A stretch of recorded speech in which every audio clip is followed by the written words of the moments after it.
Welcome to the Define 2021 Awards Special. I'm Tania from Franklin High School. This year, the SEVAs are honoring students who share their passion for videos by including family, friends, or mentors in the SEVA video production process with the Define 2021 Awards. Remember, these students are still eligible for the 2022 SEVA or honorable mention leading up to the big night on Sunday, May 1st. To celebrate all the Define 2021 honorees that were announced this week, we'll be spotlighting each video this evening. First up, the Creative Expression Define 2021 honorees.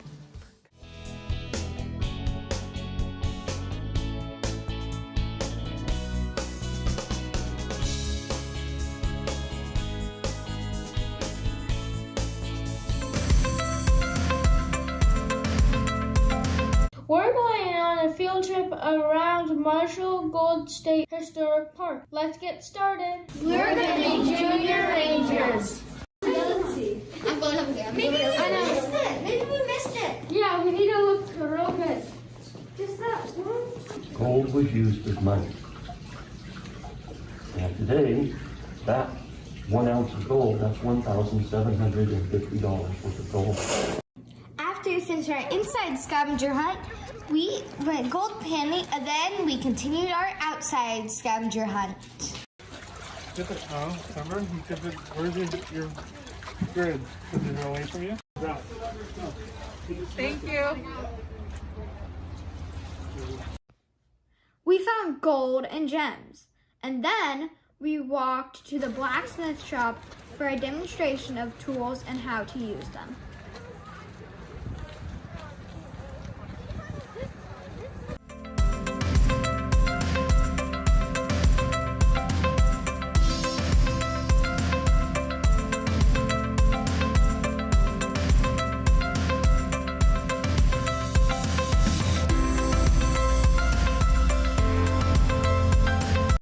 Next, we're off to the jail. Well, the ruins of the jail to be exact. After that, we ate a picnic lunch. Then we went on a hike up the hill to the Marshall Mountain. The Nicean Indians lived peacefully in the valley for many, many years prior to James Marshall's discovery of gold. Acorns are a very important part of the Nicean diet. Before being eaten, acorns must be shelled, dried, and ground into flour at grinding rock. On January 24th, 1848, while inspecting the sawmill, Marshall spotted some shiny flecks. He placed them on the crown of his hat and hurried to announce to the mill workers, "Boys, boys, I believe I've found a gold mine."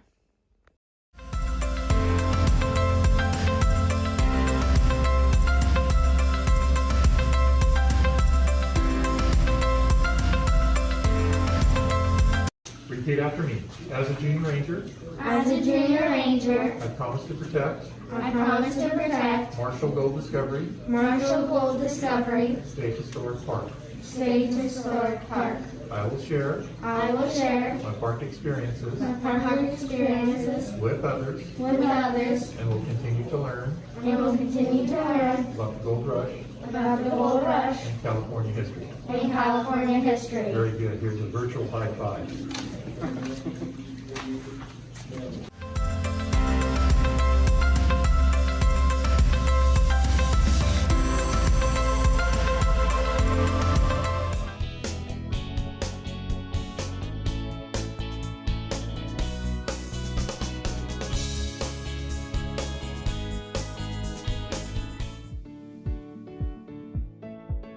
All right, students, it is time for our math test. Oh no, the math test. I wonder if I'm ready. Of course you're not. You missed one question at the homework yesterday. You're going to fail. Oh no. Don't listen to that negative critic. Be optimistic. Think positive. You're ready. Don't listen to that positive coach. Just think about what will happen if you fail. You may be stuck in elementary school forever. Forever, thinking negative never helps. You know to try your best, and you study. Yeah, that's right. Your shirt's gray. That doesn't even deal with the test. You're right, Coach. I'm going to be optimistic and not think negative. Get out of here, negative critic. No! Remember, students, here at Bell Avenue, we like to think positive. You get a math test, you get a math test, you get a math test, everybody gets a math test!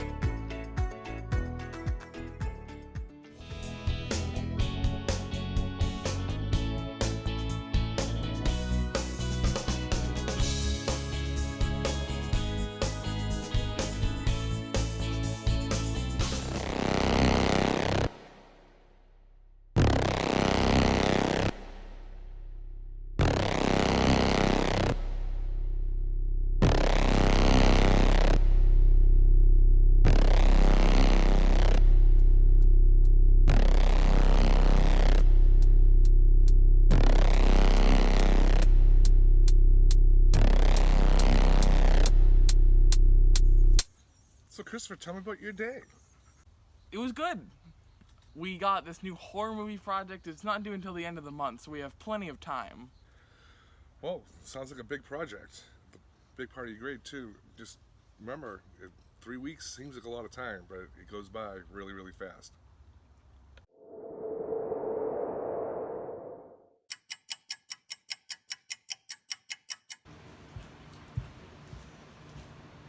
Let's see what I have.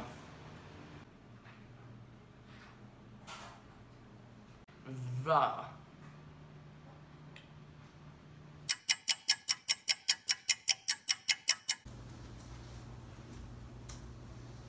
How's your movie coming?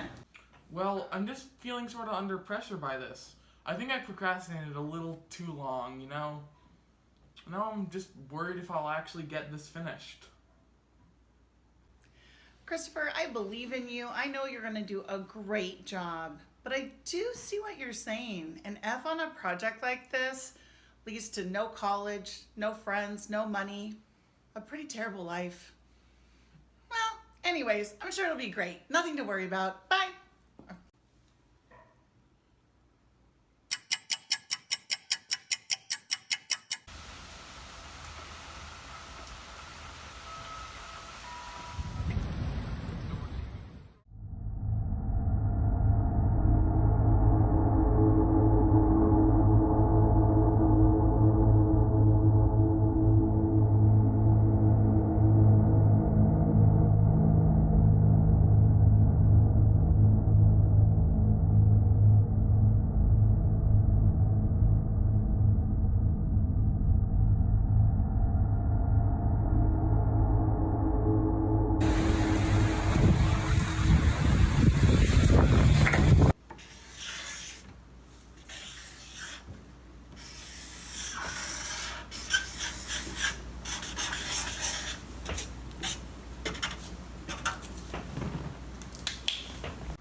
What are you doing?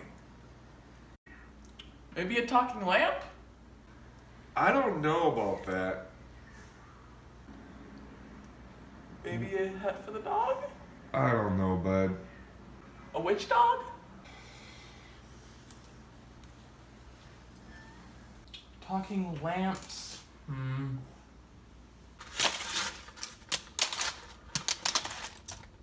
A tarantula? No, that wouldn't work. Ooh, oh, I got it. No, that wouldn't work.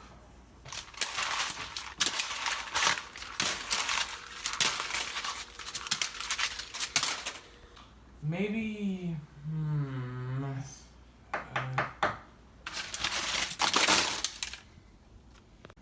okay, maybe, no, that's a bit ambitious.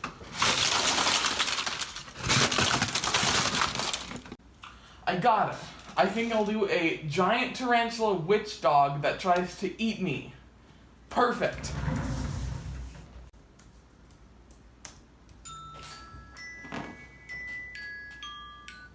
Hello? So you wanted to tell me about your movie. You finished it. That's great. It's about a giant spider and a witch dog? That's original. I like that. I can't wait to see it.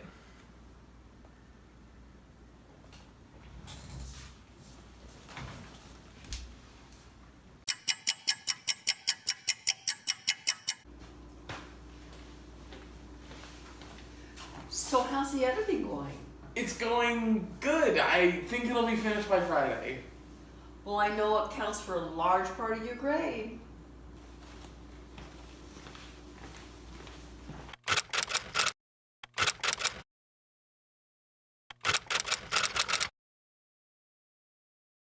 Finally, I got it. Hello? You wanted to tell me about your movie that you finished? That's great. It's about a killer who escaped from prison? It's a pretty good idea. And he's gonna try and kill you, and you're going to stop him. Great idea. I can't wait to see it.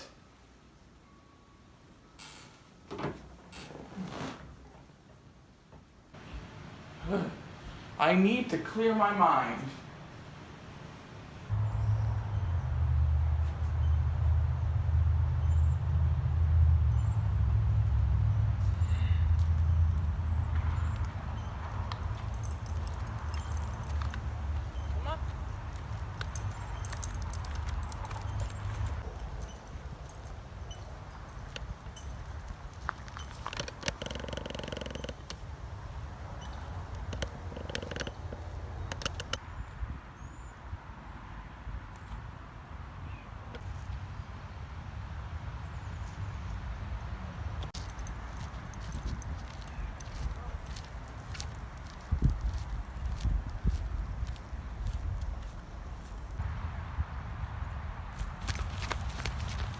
What are you doing?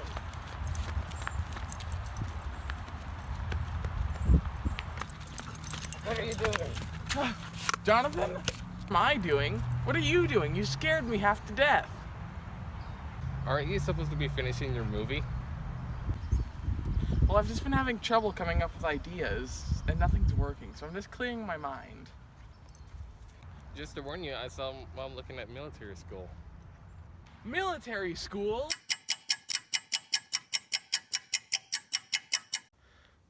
It's the night before it's due. I think I'm hearing things. It's just every single idea I've come up with. It's just someone's beat me to the punch. It's like, who comes up with a giant tarantula?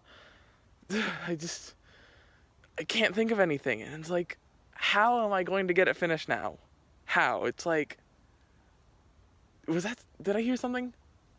Okay, I have to come up with some ideas and like, I don't even know what to do. What?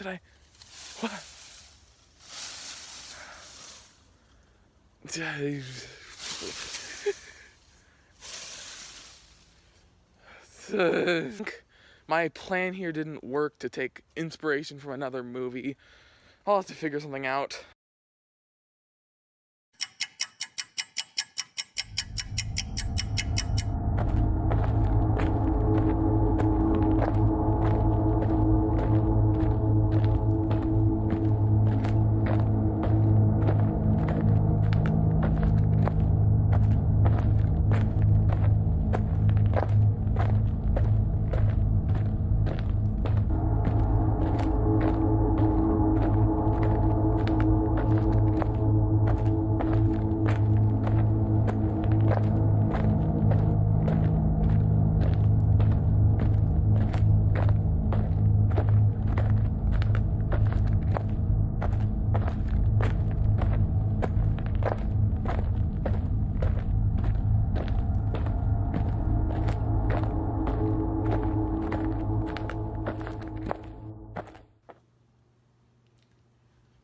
Looks like a passing grade to me.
I came to this country in 1968.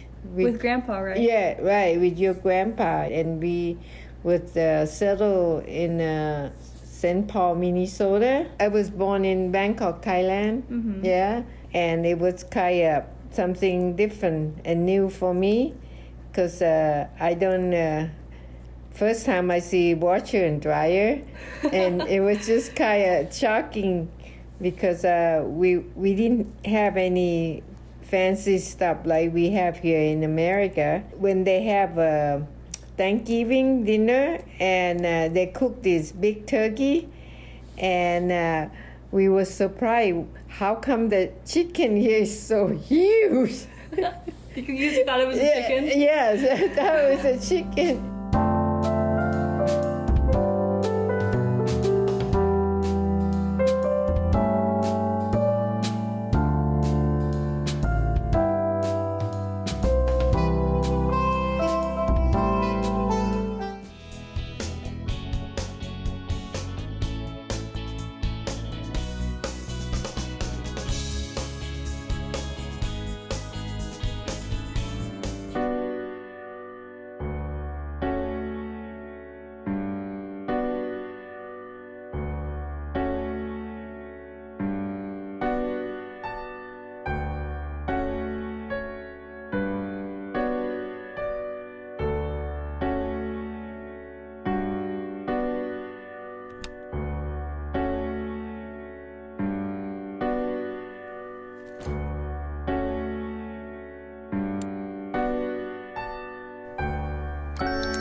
Hey, BJ.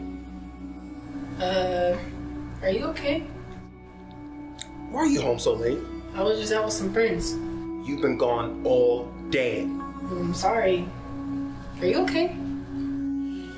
So I checked in on him, and his charger isn't in there with him. And you know how he gets when his phone dies. Shoot, I took it.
Congratulations to the Creative Expression honorees.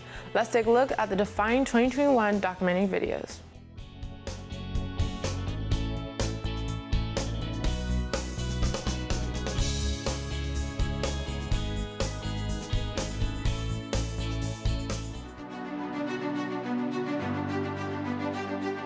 My papa is Z Strong. What is Z Strong? Let me show you. My papa is my grandpa.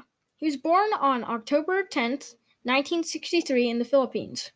He moved to America when he was 7 years old.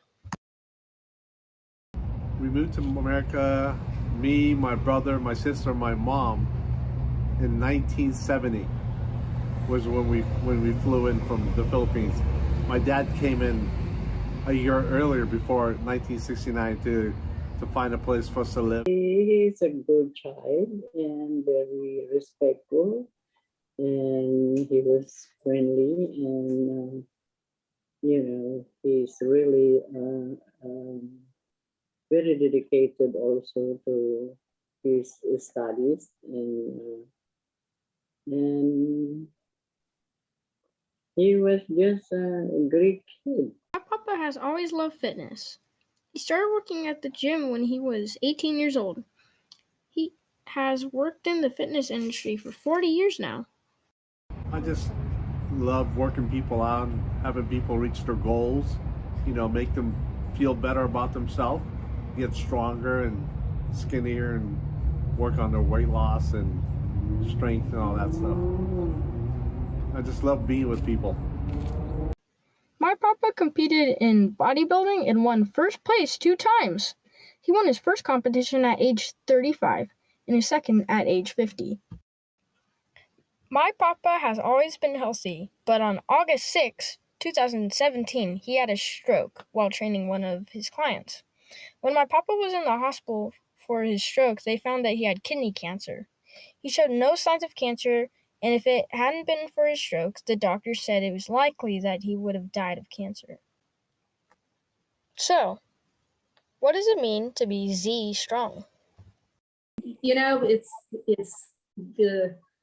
the philosophy of family, right? That you can get through anything with your family. So, sorry, I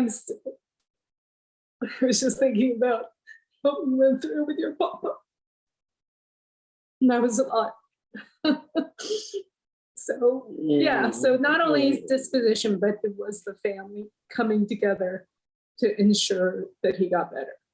Or anyone, if anyone is sick or needs help, that kind of thing. So, and just being optimistic, that's part of being strong, not only healthy, but outlook in life, optimism, and prayer, like Mama says. So.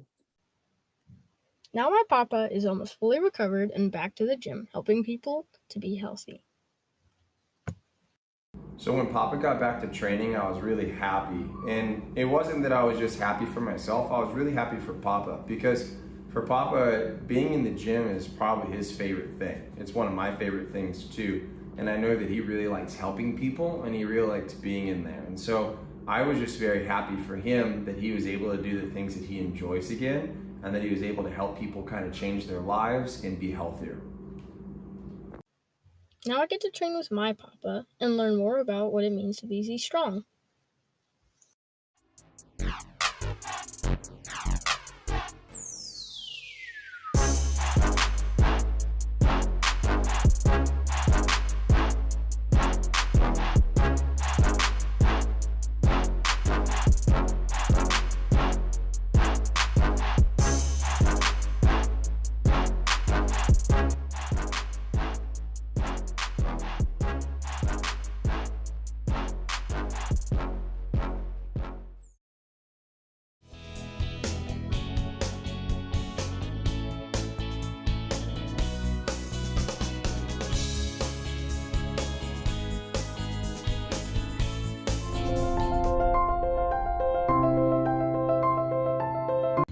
Paige, and I'm at the Project Ride barn, and they're just getting ready for the annual crab feed.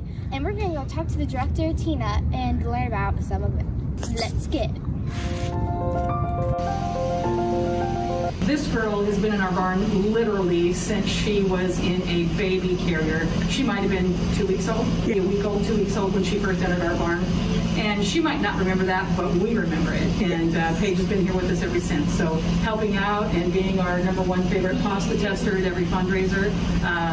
Right down to having pasta for breakfast, right? Yes. Yeah. She's the #1 fan.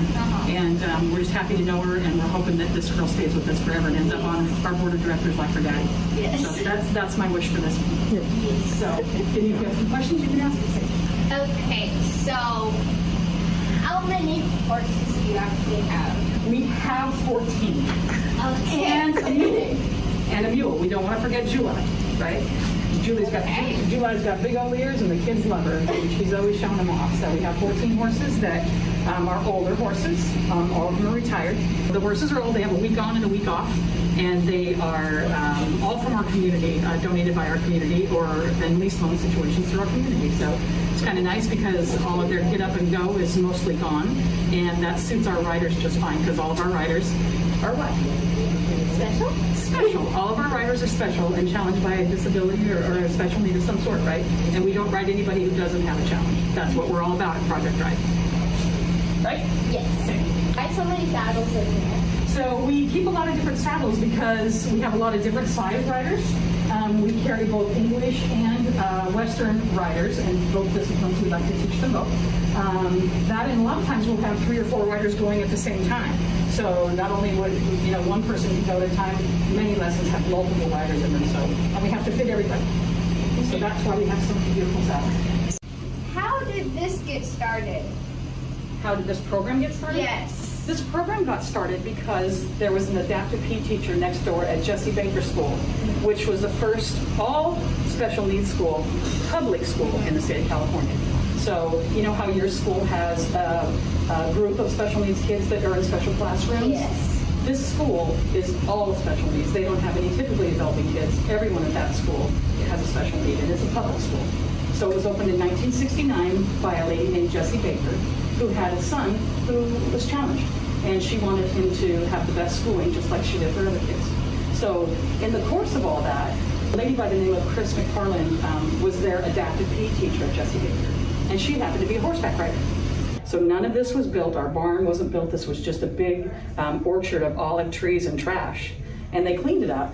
And after she begged and begged, they let her bring 2 horses, and that's how this all started. So she intended it to be a sort of therapy for them because other kids could ride horses, right? Why couldn't kids with special needs ride horses?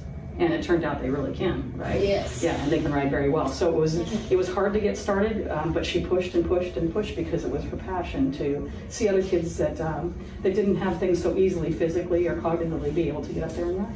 And that's how this whole thing started. And then it just got bigger and bigger and bigger. And bigger until it was a barn. Until it became a barn. And now we ride over 600 kids with challenges. How did you get to where you are now? I got to where I am right now because I fell in love with the kids.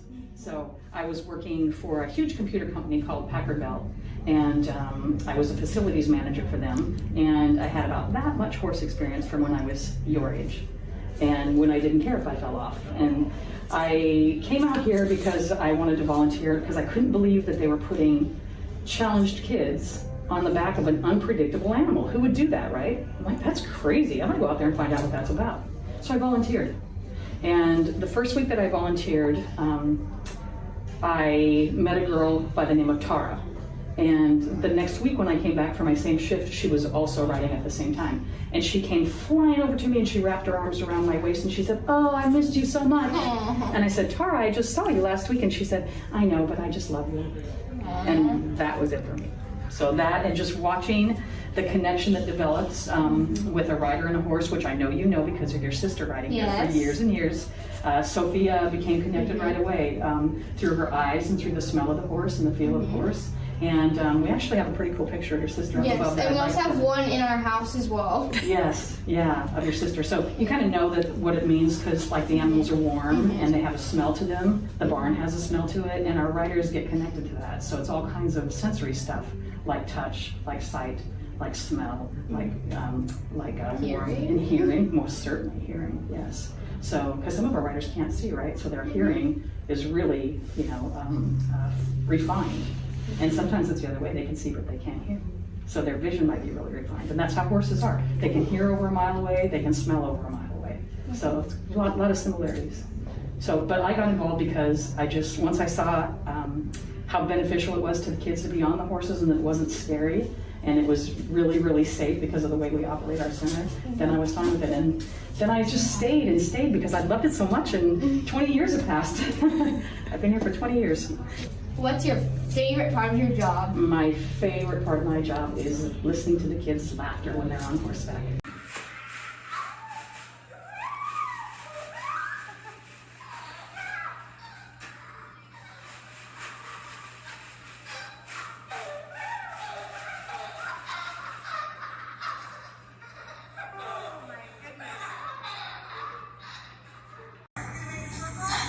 It's just so much fun, you guys. I love fun.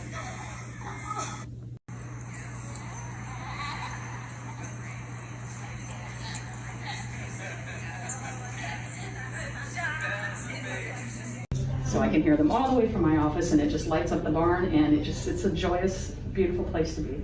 So the kids don't really want a lot, they just need a little bit of our time and a little bit of a leg up in this life, and it's fun to be able to help. So that's why.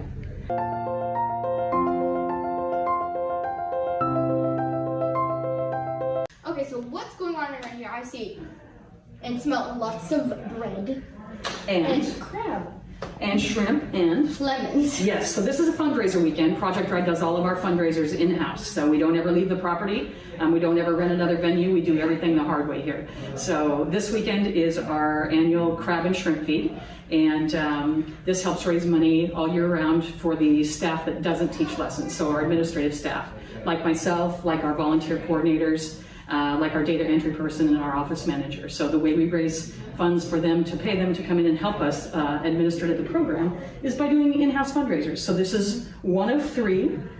We do a steak dinner in this spring in April, and we do a spaghetti feed, which is Paige's favorite event in the fall, and any leftover spaghetti goes to the Vanderspek house. Yes. So that's what today is all about. Lots and lots of people coming through our drive-through line because we can't do it in person again this year. So we're setting ourselves up, and we have a long afternoon ahead of us and a lot of great supporters coming by to pick up some seafood, some sourdough rolls, pasta salad, cookies, right? Yes. Any cookies might go home with Paige too. Yes. Could happen.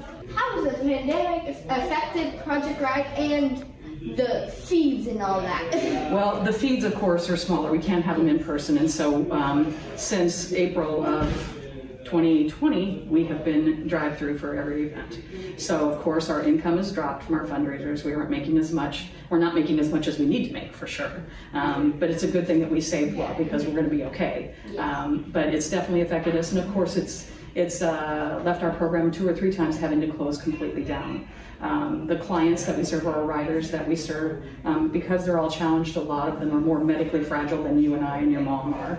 You know, they don't do as well when they get sick as we do, and it's harder for them to fight things off. So we've had to be extra cautious with that, and sanitizing reins and sanitizing their saddles when they can ride, and being really super careful. So it's also dropped our ridership down, because we can only ride one student at a time to protect each other. So that, and our riders who are more heavily challenged or have a more difficult time that have to be picked up and put on the horse, we're not doing that right now. They're in a later phase, because it's just not safe for us to be handling them that close and breathing on them, or next to them.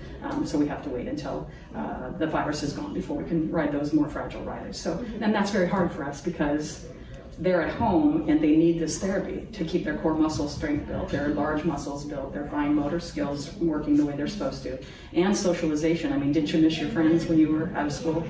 Yeah, can you imagine? Yeah, that they're all home and they haven't been able to get out as much like you have. So it's just been really hard, and we worry about them, and because we care about them a lot. So we can't wait until we're back in action. So this is Cuervo. And next door to him is Despy. I gotta show you something that's kind of funny. Despy has his winter coat, and he looks like he's getting a unicorn horn. Paige is super soft. Isn't that cute? Yeah. So Despy's one of our, I think Despy's 25 or so. Oh, behave yourself. And he's looking for a treat right now. But we use mostly really old horses, like I said, and he's comes from somebody in the community, and he's just a good, steady Eddie, good boy all the time, even though right now he's smelling my hands because they smell like cookies and lemons. And he thinks I've got something for him, which I don't. So, but a very good boy, and we can count on him to always be gentle and careful with our riders. If they're not here in the garden, then where do they go? So our horses, because horses like to be out in pasture, that's how they're meant to be grazing animals, or made to be grazing animals. So we lease a big ranch, 52 acres of a ranch in Harold, and it's kind of out by Rancho Seco. And when the horses are not here in program, that's where they go to rest. So they get to go graze, be with their friends, be out in the open fresh air, and they love going home to the ranch. And then they have a week off and a week on. A week off and a week on, so that they're in their retirement, they don't have to work as hard. And then that way we have happy horses and they have a great life. Yes. For letting me on this tour, it was great. And I hope one day that I can be on the board just like my dad and keep this still going. Yes. And hang out the horses still. I hope so. I hope so too. That's my wish, Paige. Yes. Yes. You can do it. Yeah.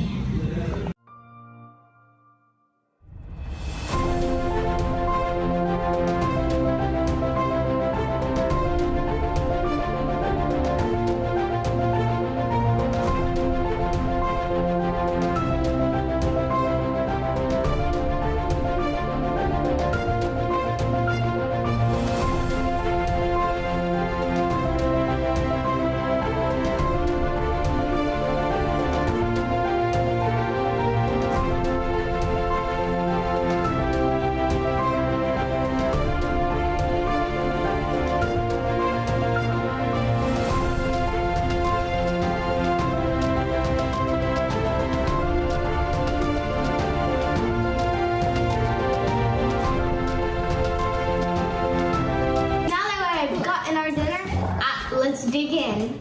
Hi, I'm Paige, and I'm 10 years old, and it's my sister, the star of the show, and she's 13 years old. Sophia's been riding at Project Ride since 3 years old, which is 10 years ago, and I was just born. All right, so she rides regular horses, and she also rides this mechanical horse, which is super cool. I've been on it multiple times, and it is really cool. It's like a VR sort of thing. It's super cool. And Sophia's very lucky to ride it. It is like amazing. And horses are just as amazing as that too. And why Sophia rides? Because it really helps her strengthen her muscles and to get them like keep on working and all that. Because she's usually sitting in a chair mostly all her life.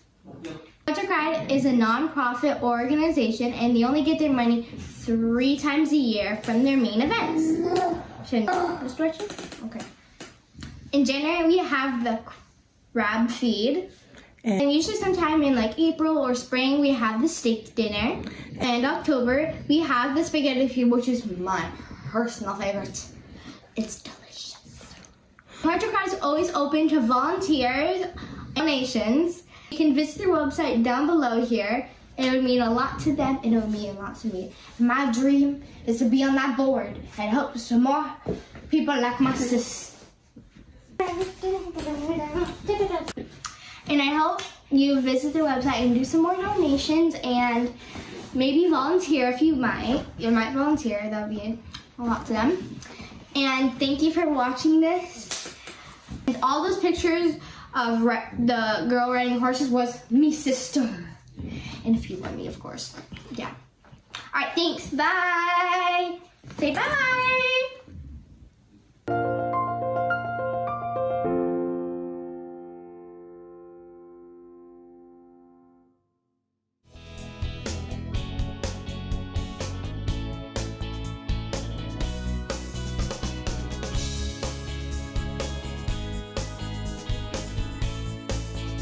This is Jesse Baker School, where I've been helping since I was born. And this is the principal. Now let's talk to Karen Domingo. How long have you worked in special ed for? Working with special ed for about 17 years now. I was a para for about 15 years, and this is my second year teaching in special education. Wow, that's a long time. What schools have you worked at? I worked at 2 schools. I worked at Markofer, Florence Markofer Elementary for 5 years before I moved here to Jesse Baker. Wow, that's School. nice to know that you used to work at my school. Do you like teaching special ed? Yes, I do like teaching in special ed. Why? Because there's no single day is the same. So today might be different from yesterday. And as a teacher, it kind of gives you an opportunity to develop yourself professionally, keeps you thinking, keeps you on your toes all the time. The kids are amazing. I am very fortunate to work with amazing staff as well. And the humor that you get from the kids, that's basically why I love doing what I'm doing, because again, there's no dull moment and always keeps you thinking. Next, let's go ask my mom some questions. How long have you been working in special ed for? I've worked for 21 years in special education. A long time that you worked in special ed. Was this a job that you wanted in college? No, it was not. I did not think I would ever be a teacher, let alone be a teacher in special education. I wanted to be a sign language interpreter. That was my goal in college. Wow, that's really cool how you're going to be a sign language interpreter. Do you like teaching special ed, and do you like teaching the youngest class? I do love teaching special education, and I love teaching the youngest class even more. Back with the last question you asked me with if this was what I wanted to do in college, it was not, like I said, but it brought me to Jesse Baker School because I needed somewhere to volunteer with anybody who had hearing loss or deafness. So once I landed here to volunteer, I fell in love with all of the students here at Jesse Baker, and I stayed. And my heart has always been with the youngest group of children. I love being able to help make their quality of life better and to help them grow to the best that they can be. Wow, that was nice to hear. What is it like teaching kids that can't talk? It can be very challenging at times, especially when they do not have a way to communicate. Sometimes kids who are nonverbal can still gesture or motion or point and help you understand what they're wanting or what they're trying to tell you. But then there's also students who don't have that capability either, and they have, especially with the youngest group that I work with, sometimes they have not had a chance to try different types of communication devices or techniques. So it can be very, very challenging to try to figure out what they want and what they're trying to communicate. Wow, that's really cool to hear. What is it like teaching kids that can't talk for you? First, it's very challenging when you want to communicate with the student because that's their way of communication, so that you could understand what they want, so that you can ask them to do things for you, and then they will do something in return. Fortunately, we have this technology, the AAC device that we have been using for years now, that will allow those students to communicate by touching the technology or touching the iPad, so that they'll be able to express themselves, and then we will be able to understand them better. Without those technology, I would still think that it would still be challenging. Let's go check out how the kids use the devices. I'm tired. I want to open something. Here you go. Thank you. Okay, Miss Caitlin, what do you want to do now? I want iPad, please. You want iPad? Hooray. I want to jump. Okay, let's go jump. Fun, fun, fun. Go, Caitlin, go. Good job. Here, January is the first month of the year. January is the first month of the year. On here, what are you going to tell us? Nathan. Nathan. Are you Nathan? Yes. You are Nathan. Yes, you are Nathan. Yes, you are. Thank you for telling me. Our yes? Yes. Right here. Are you Nathan? Look. Yes. Yes. Yes, you are Nathan. Yes, very good. How long have I been helping in your class? Almost your whole life. Starting as a baby, you came here often after school. So obviously you weren't helping when you were a baby, but you were here and hanging out and socializing as a toddler with many students here at Jessie Baker School. You would play recess with them, so you helped them in being a peer and a playmate in their classroom or at recess or at Baker Games, which is our own Special Olympics. And as you got older, you started helping out in the classroom during summer school, or if you had a minimum day, you would be able to come here and help out in the classroom, especially with free time and stations. You loved always playing, especially with toys and the kids when you were younger. And as you were older elementary student, you are amazing with helping the kids and also helping students communicate using these devices as well.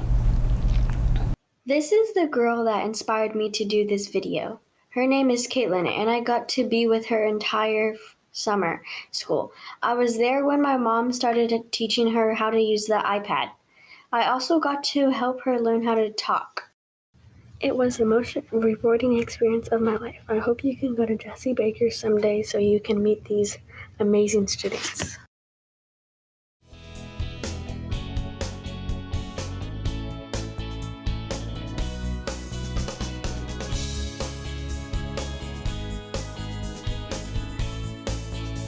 Hi, my name is Ella, and you are watching a documentary about my family history in Utah.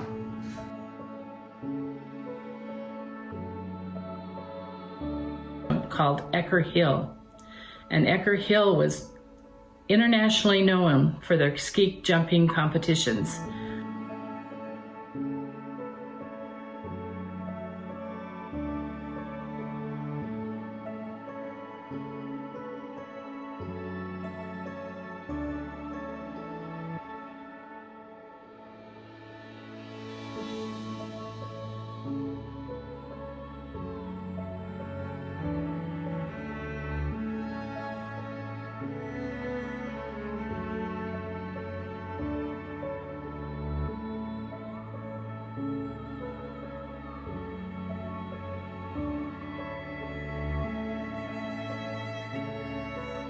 and opened a cafe called the Welcome Inn.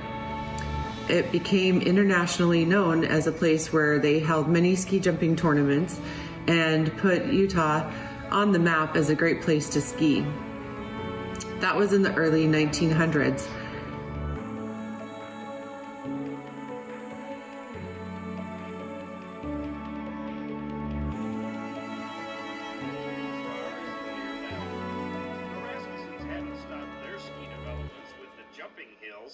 Out behind the Welcome Inn, a rope tow pulled the growing number of Utah skiers to the top of a gently sloping pasture. The rope tow ran from the late 20s until 1941. And after the war, Selma's husband Jim put up a small chairlift. But a couple of snow-short winters quickly took the Rasmussens and Kilbys out of the ski business. So our last ski business for my husband and I was around 1948 and 49. Then they were getting it started. Otto Carpenter and Bob Burns had a rope tow in Park City. They went up there. Burns and Carpenter had better luck. Hi, I'm Ella's uncle, Keith, and I'm here to talk about our family history in Park City, Utah, with skiing. My great uncle started ski jumping back in the 1930s and 40s at a place called Ecker Hill Ski Jump, just outside of Park City. And my grandparents owned a little cafe called the Welcome Inn and a gas station. And people would drive from Salt Lake City up to Park City on the weekends to go skiing and ski jumping and have a hamburger at the Welcome Inn. Lots of fun. And our family history is real strong. My father, Ella's grandfather, was also a ski instructor in Park City and taught us how to ski as young kids. And Ella's mom has passed that on to her. Lots of history, many years of skiing in Park City. Hope you enjoyed this video. Have a great day.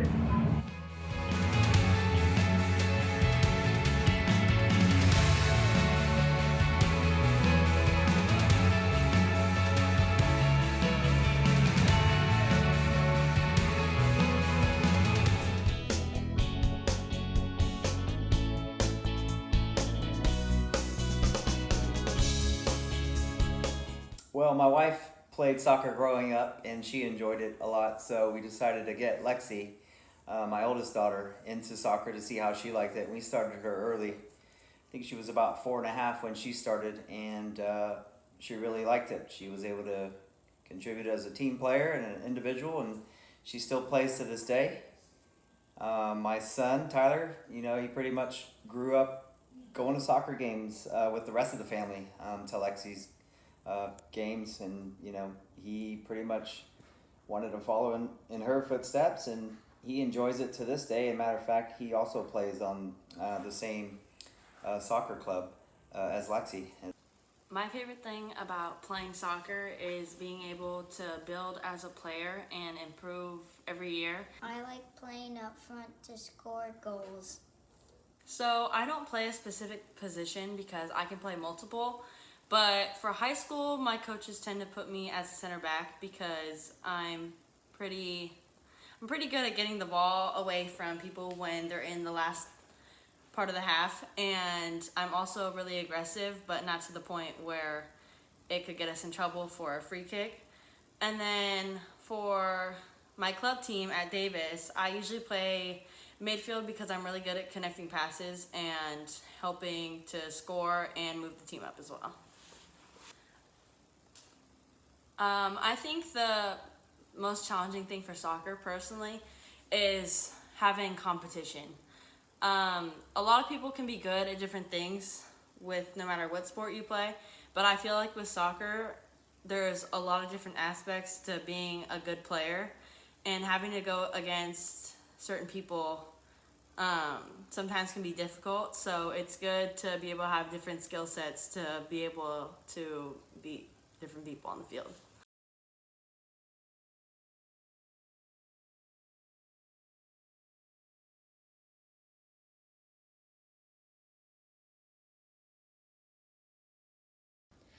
I would say for my oldest, she's got an amazing kick. So she's had multiple goals scored from free kicks. She also scored one from a corner kick, was probably by far my favorite memory. And for my youngest, he is just driven to attack and score and just excited to be out there and play. And it's fun to just see him so excited about playing soccer. I like playing up front to score goals. I think my most memorable moment from playing soccer was winning my state cup championship game. And it's a huge tournament that happens throughout the entire season of playing. But I think it was when I was about 9 or 10 maybe, and we had our last game that determined if we were going to win or not. We played this team from San Francisco, and they were really highly ranked, so it was going to be a difficult match.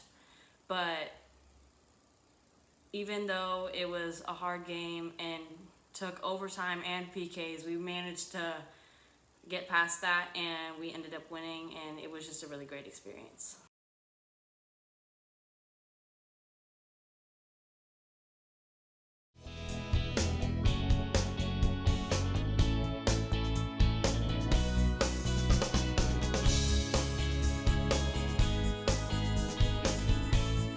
Hello, my name is Isaiah Banta.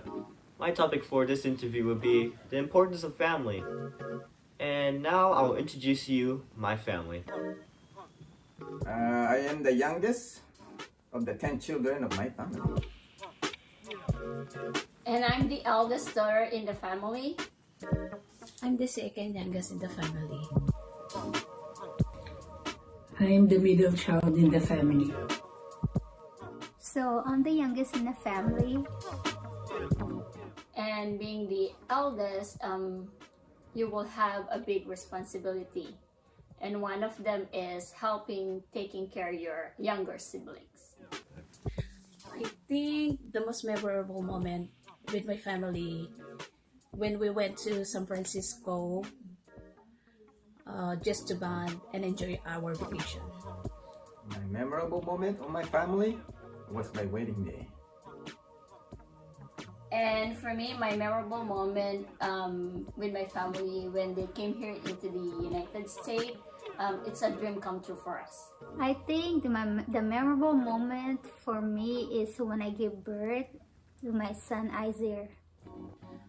The most fun as we do as a family is when we do small talk while eating together. The fun thing to do with the family is when we go out of town. I think spending time with Isaiah and playing Call of Duty. In your opinion, why is family important? In my opinion, family is important during challenging times. People need a family they can count on. Having a family, you will never feel lonely in this world. For me, family is important simply because family is your true companion from the day you were born until the rest of your life. I think family is important because no matter what's gonna happen, family is gonna be there for you and help you. My parents had the biggest impact on my life. They taught me to always be responsible and respectful to other people. Of course, for me, they're unconditional love and support. Our family helped me grow better when I was young by giving a very good advices. Our family make me a better person because of the support, the care, and love that they always give me. I learned a lot from the family, especially when I was younger, like how struggle is and how to help out each other. So, like, we got each other back. Hello again. Thank you for watching my family interview and about family importance. Remember, family is love. This is Isaac Banta, signing out.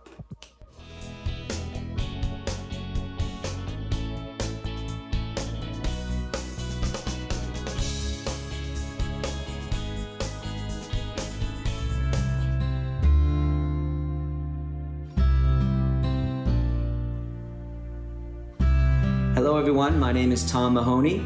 I am Luke's dad, and today we're going to talk about how I fell in love with fishing and got Luke involved.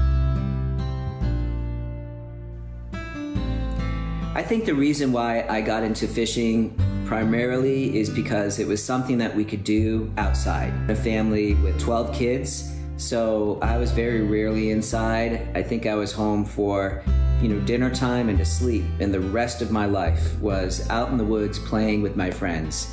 And fishing was something that we could do outside, so that's why I really got into it.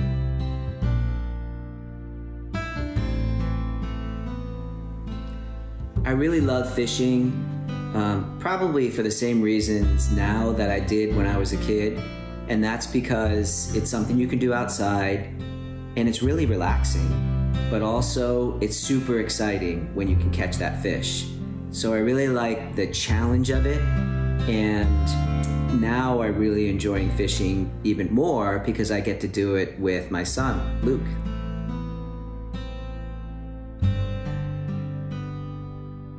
I mostly fished as a kid in like streams, ponds, and then every once in a while we would go to the beach and I would surf fish. But then as I became adult, I would actually do fishing charters. And that's one of my favorite memories is when Luke and I, with the family, we went to Cabo in Mexico. And Luke's main goal was to catch a fish as big as him. And I think at that time he was probably around 10 years old. And so we went off into the Pacific Ocean and we caught mahi-mahi, which is a beautiful fish. And we caught our limit, and Luke caught a fish that was literally as big as him. It was about 45 pounds. It was so exciting. When it got to the edge of the boat, you had to use a gaff, which is a long hook, to kind of pull it onto the boat. It was a little bloody, but it was just so exciting. And mahi-mahi is tasty. So that evening, we had our fill.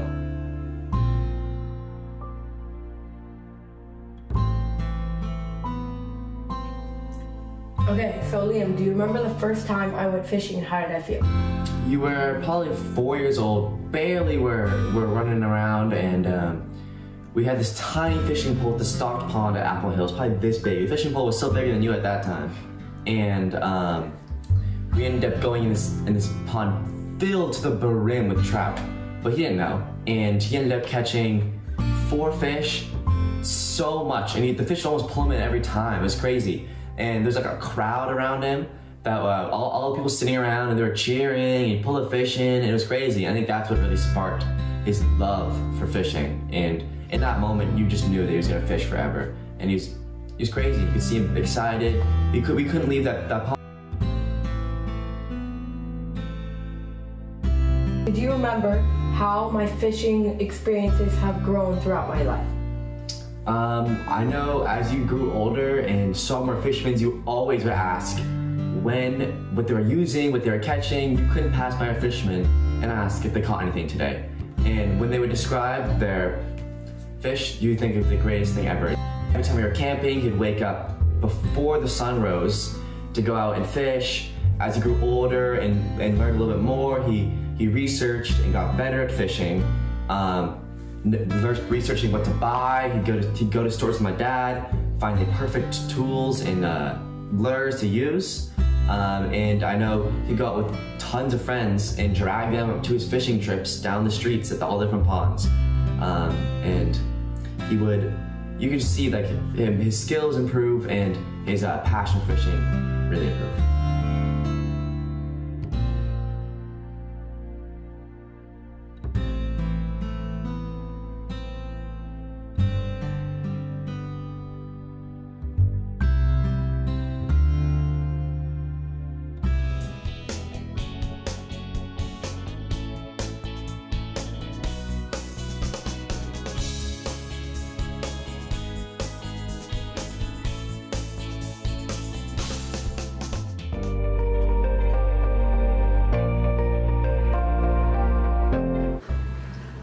My love for art definitely came at a point in my childhood when I was really young.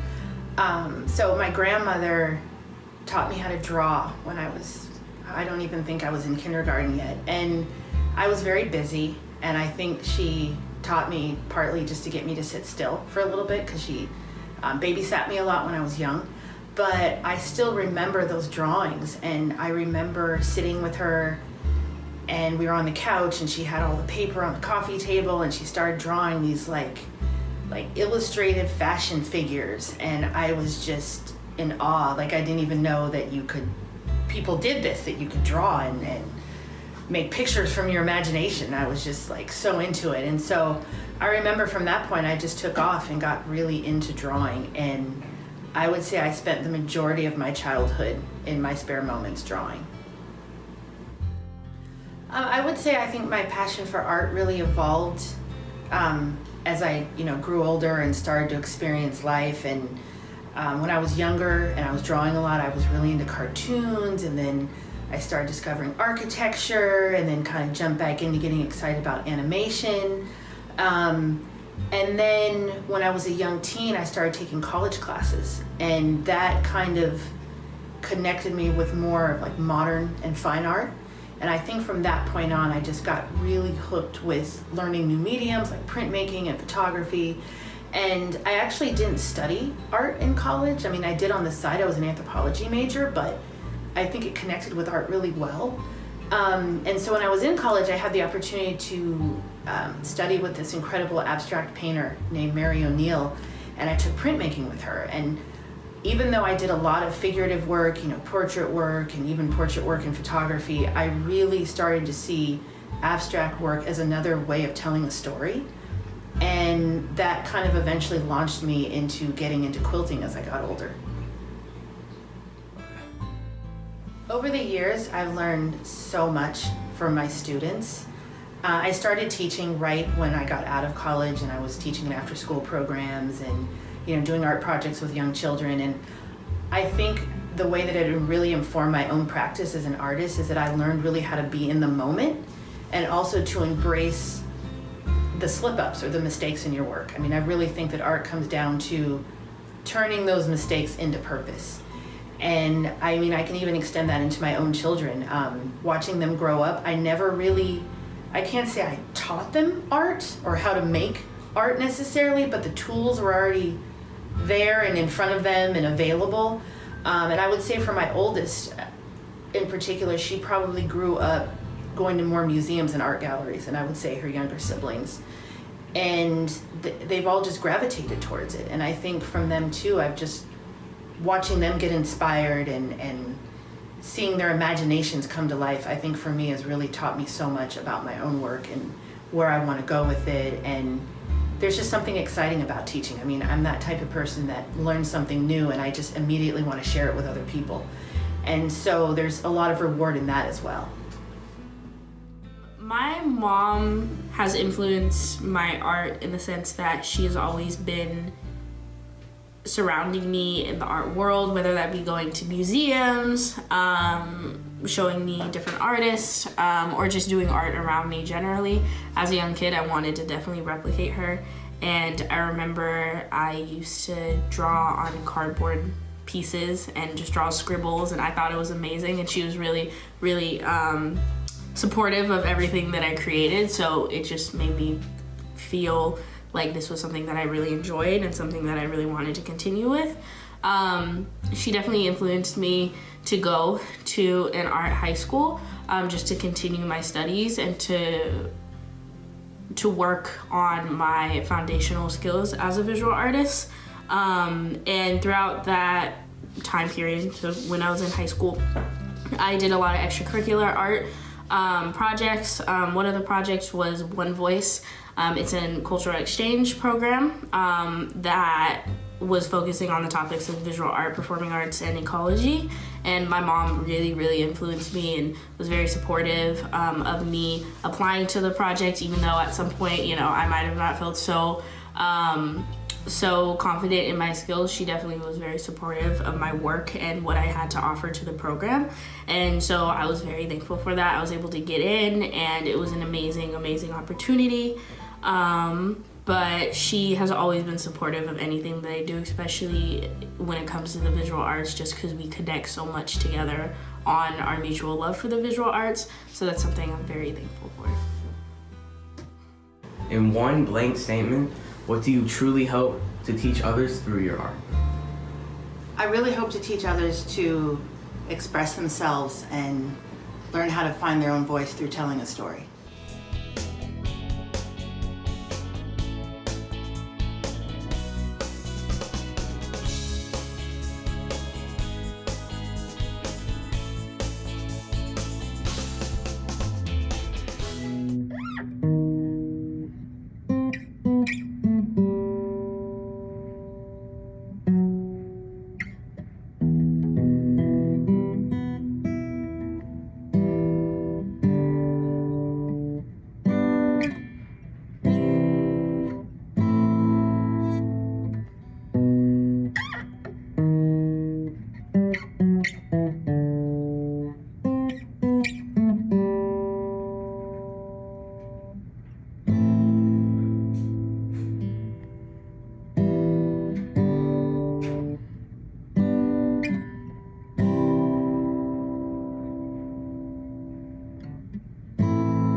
Black women, beautiful golden-skinned black women, my black women, my aunts, my cousins, my grandmothers, my mother. These are my black women. Within their paths, I see the paths I can take. They teach me with the switch in their walk. They teach me with the way that they talk. They teach me through the love that they give. They say they got me. They show they got me. We are tight-knit. My black women. I love my black women.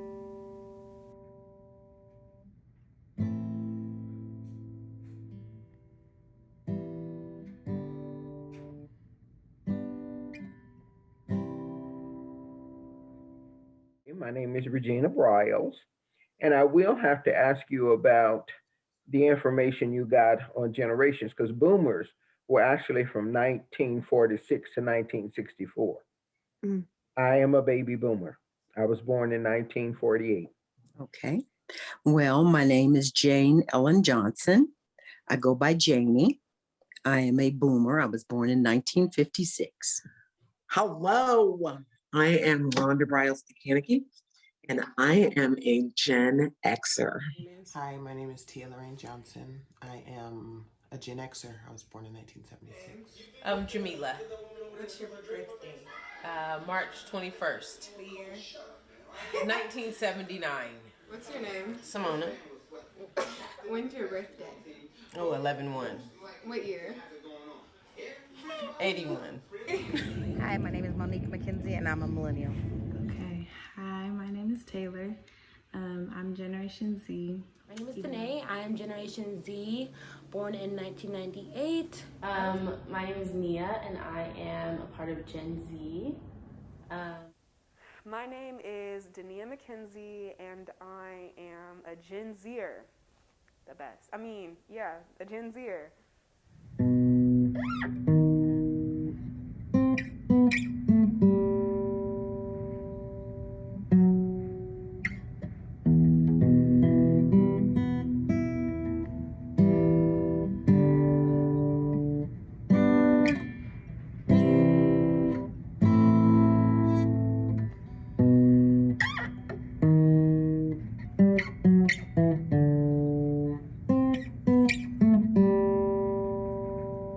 Definition of a woman to me basically is a mature adult female. And that could be very, very broad. But to boil it down to that, that's what a woman is. Oh gosh, you know, that is such a wide question, or an open question, I guess, because I really believe that every woman is unique. And there are even, so my definition can even change at times, I think. But I think the basic my thoughts about what is the definition of a woman is the simple fact that you cannot define them. You cannot try and put them in a box, even though they've tried. People try. And woman that has a kind heart, who is compassionate, believes in herself. And I say believes in herself because, you know, there are so many things that tend to want to tear us down, from each other to ourselves, you know, trusting in your own self and understanding and learning and growing to know that you are beautiful and bold and you really can achieve what your mind can conceive, kind of thing. But basically, like I said, kind person, giving person, which women tend to be, very nurturing of their family and what have you. So compassionate, yet belief in oneself that they can do anything. And you really do have to kind of grow into some of that because, like I said, there's so many things from social, well, now the social media or what have you, but TV and all of that. I think I was under 11 and don't remember when I kind of remember when we got our first TV. And so we really didn't sit in front of it a lot. We had a lot of interaction with our peers and could be outside, we've been running and doing. So being a woman, you really do or will kind of grow into your character, and your character is essential. A woman of integrity, honesty, again, compassion and kindness. And so.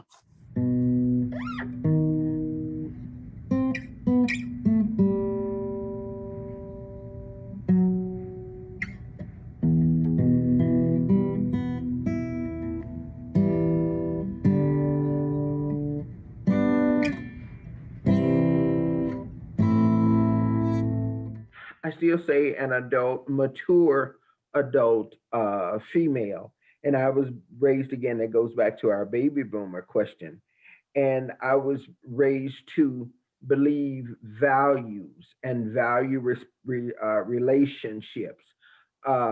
We were taught that as an African American woman, we could do anything we wanted to do. And when I say anything we wanted to do, we were just as good as anyone else. And we had an opportunity to excel. We could have gone to school. We knew we could always become mothers. We could always become wives. But there were just family values and different things that I grew up with in terms of what a woman was. She was responsible. She was would be a caregiver. She would be a wife, love her husband, you know, and her children, and take care of a house. And so those were some of the things and expectations that I grew up with. Although if she chose not to get married and not to have children, she would still be a mature, responsible, you know, female adult. Well, you know, I think my mother was a little different. I don't know that what I was raised in terms of my mother, because my mother was really my sole parent. You know, my mother and father divorced when I left Arkansas when I was just a little over 11. And, you know, I did everything with my mom, and a lot of what we did, like I said, between church and activities at the school. My mom believed in education, big time education. She wanted her children, because she didn't finish school. She was raised in the country. She was raised in a time, she was raised like, you know, in 1926, where especially a Black woman, education, you know, wasn't pushed necessarily. So my mother pushed education, but she was also a working mom. And so my sisters, from my sister Edna was the main one who kind of took care of me. And so I'm thinking it's more of what I saw around me, because I know when I got older and when I married and had a family, it's like you take care of your husband and wait on him almost. But I don't my mom didn't raise me like that necessarily. So I think it was some of the environment around me that had me thinking, you grow up or whatever, you get married, and yes, school was a part of things. And somehow I got a little off track and didn't complete all of my schooling. That's another whole long story in terms of how I behaved in my marriage. I wasn't going by how I was raised. I wasn't doing the things in how I was raised until it got to be too much.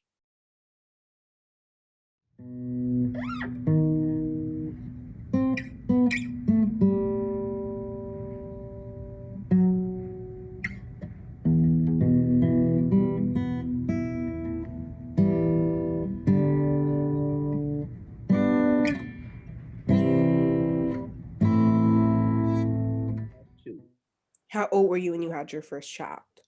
I was 18. Was having a family of your own important to you when you were younger? Yes, it was. Again, goes back to how I was raised and having the children, the husband, then going through everything that we had. When I say everything that we had, the growth that we had, watching the children go to school, interacting with other people, with family, making sure that we were on top of the kids and instilling in them, again, the same values that were instilled in us. You are a person, you're a great person, you can do anything you want to do, and you can learn. We wanted to make sure that they learned, were able to go to school. And consequently, one of my siblings was a teacher. And of course, she, especially with my first child, Rhonda, my daughter, she had books. She always had educational stuff. She spent time and everything with her to make sure that that educational foundation was set for her.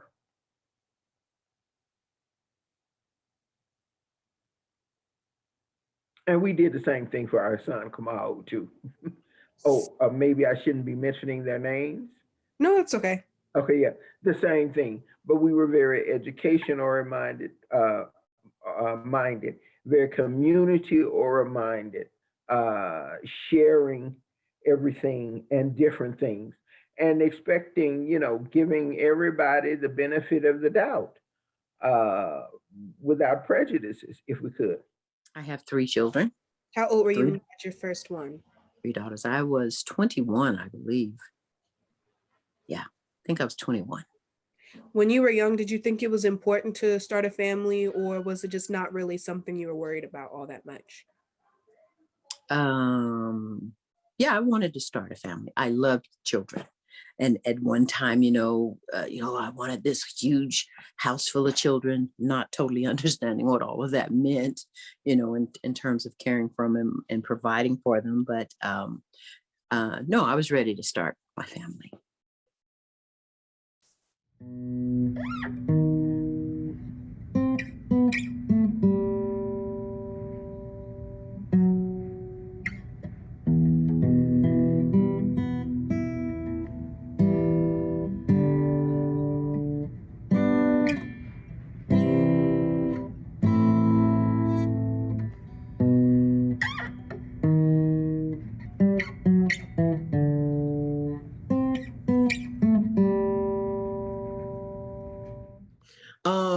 I was a latchkey kid. I grew up in the generation that kind of straddles the millennia. So when I was born, there was no such thing as the World Wide Web. Although we did happen to grow up in a family that was high tech. I grew up in a time and an era being from Silicon Valley, where we actually had computers and everybody else didn't. And some people had computers that actually had telephones attached to the side of them, and they could speak to each other, but we didn't have the World Wide Web.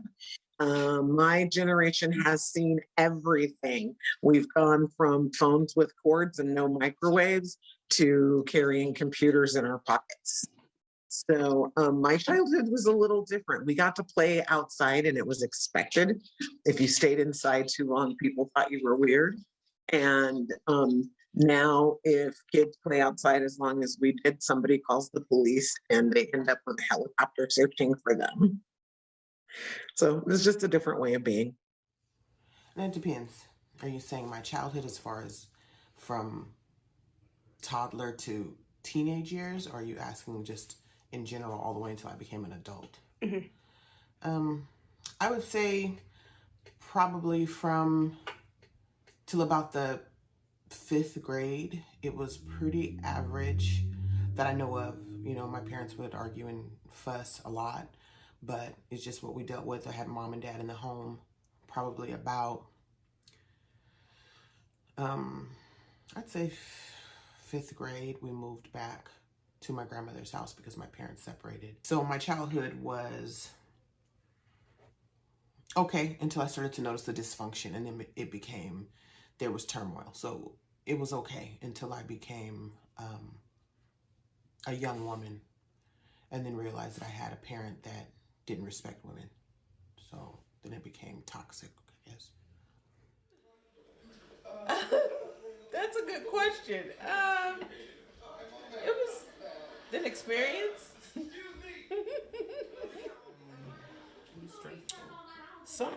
A lot of different type of times in my childhood, and some were sad and some were happy. My childhood was fun. Spent mostly a lot of traveling. I played basketball, so a lot of moving around with tournaments and things like that. My childhood was good.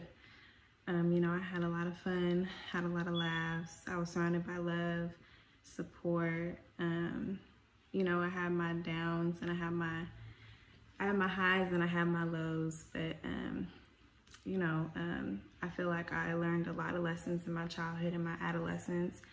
You know, being a young kid, growing up in the Bay Area, and then moving to San Joaquin Valley, and how much of a culture shock that was, and just how different it was.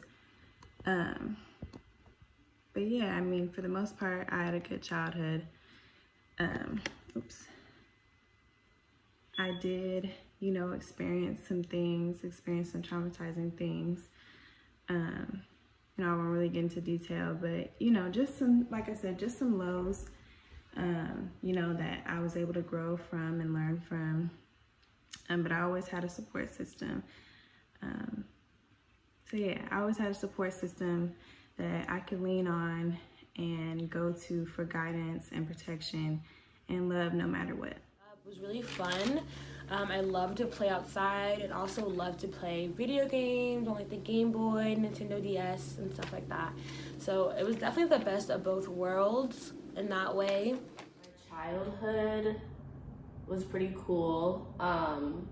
Growing up in the 2000s was fun. I had great shows, great entertainment. It was like the last sort of period where you weren't like handed a phone or an iPad by like age 2. Like we still played outside and stuff, and like had moments to be bored and like stare at the rain and think about things as a kid and ponder life as a kid. So that was really cool.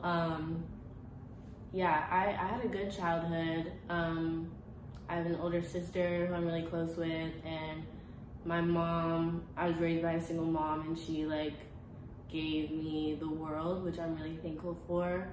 Yeah.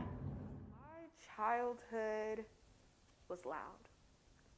It was always my favorite when my mom would have like get-togethers with family or with her friends at the house, or when I would go outside and play with my friends. But at the same time, it was also kind of lonely. I remember just being in my room playing with my toys, or sitting in our living room playing online video games, and, you know, just using my imagination to run wild.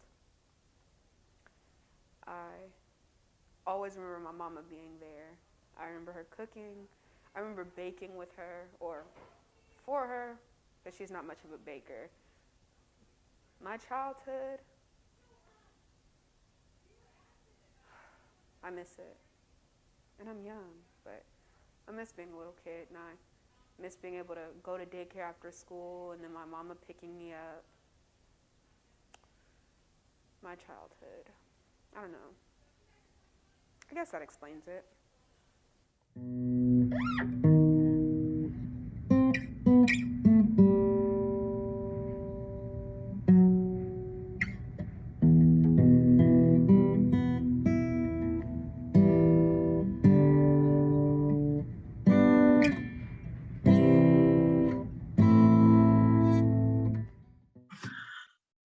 Okay, so talking about values, it's kind of funny because those same values are being really twisted and manipulated today.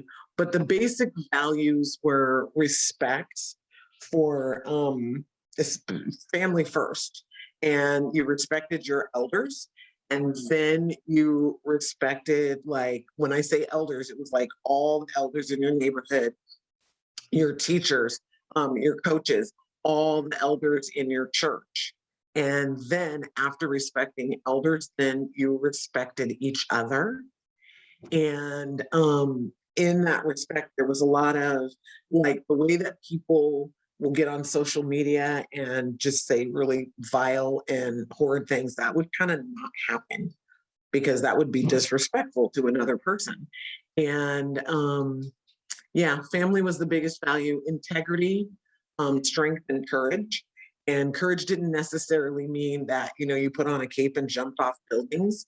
Courage meant that maybe you use your voice to speak up for yourself or someone else who was being maligned, or who was not benefiting from what generally everyone in the society benefited from. So integrity was super, super huge as I was growing up. Like, you did the right thing because it was the right thing to do, not like it was for personal gain, or not because you thought that someone else would look upon you differently. You just did it because it was the right thing. So those are some of the core values. Always take care of my sisters. Those were my family first. And when I say family, I mean my sisters, Mila and Mona. Be honest, loyalty, but mainly it's you and your sisters against the world. To be like a hard worker and always like stick up for my sisters and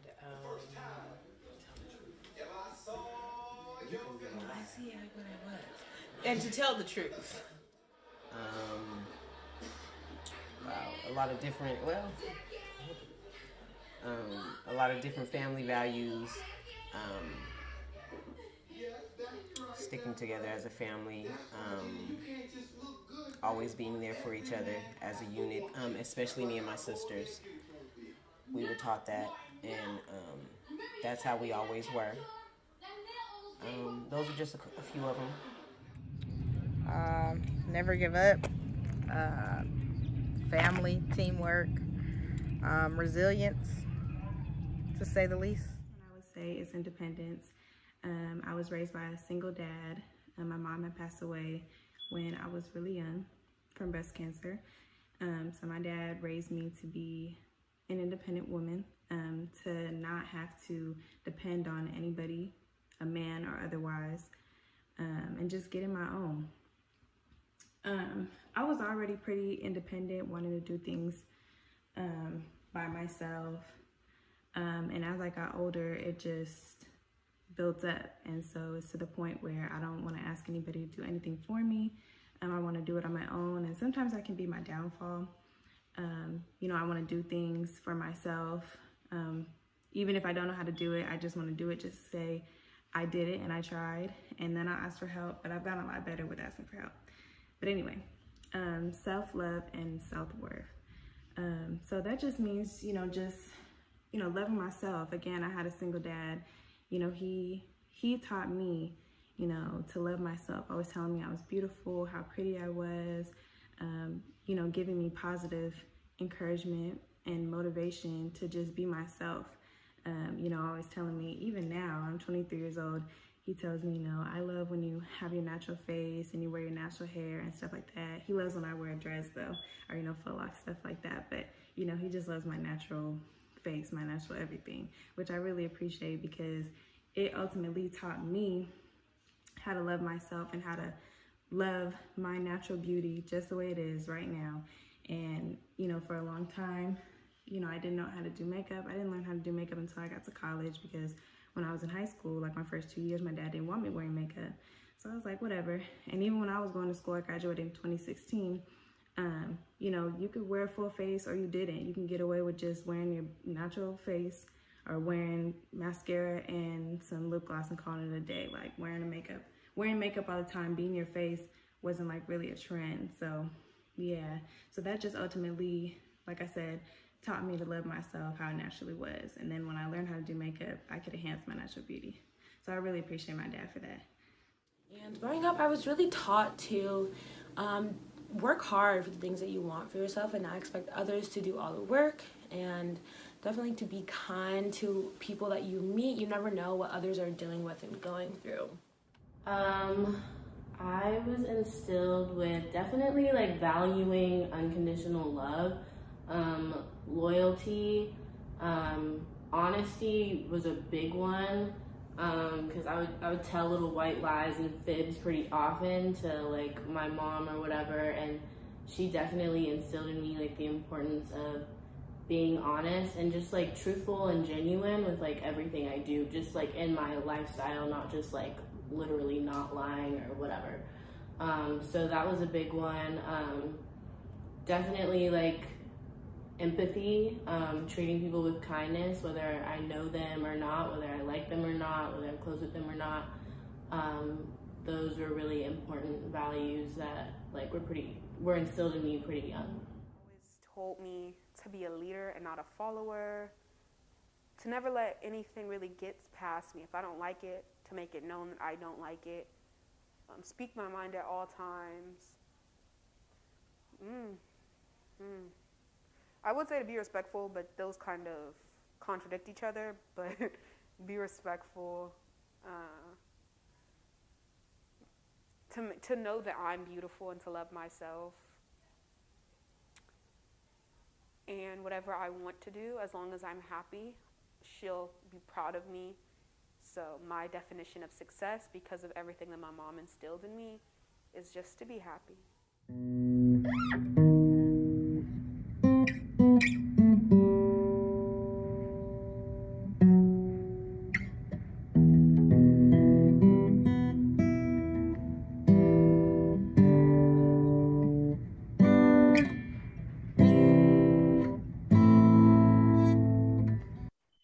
Inspiration is kind of a tough word for me.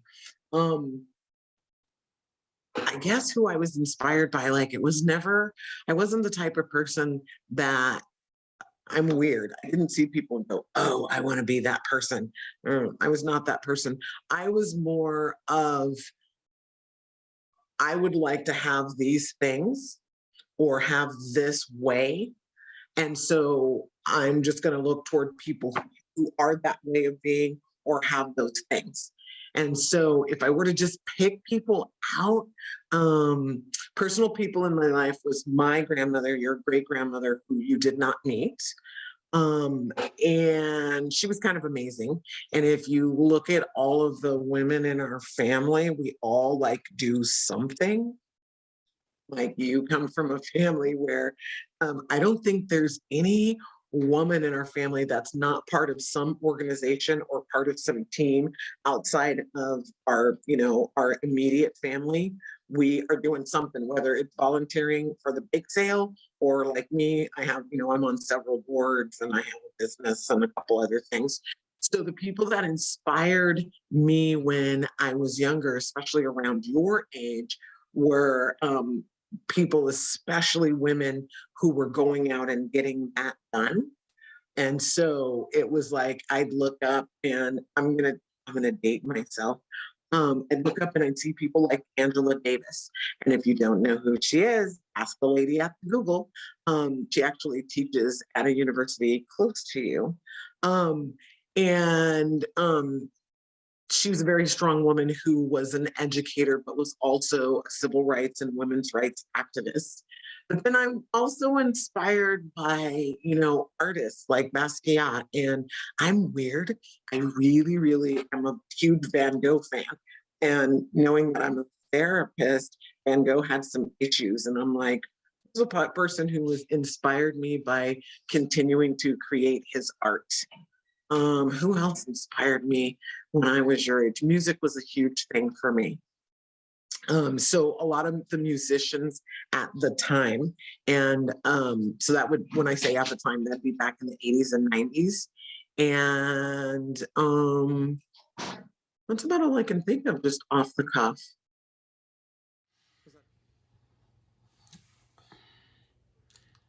Honestly, I think a normal answer is like your mom or your dad, because they came before you.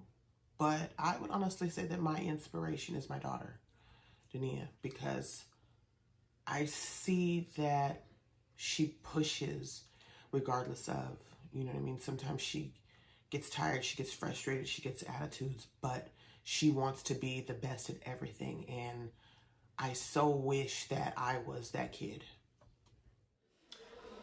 I want to say my mom was when I was younger, just because she had a lot to deal with and raising like 3 girls as best as she know how. I thought that was amazing. I really did. I would say my sisters are more so an inspiration to me over everything. Yeah.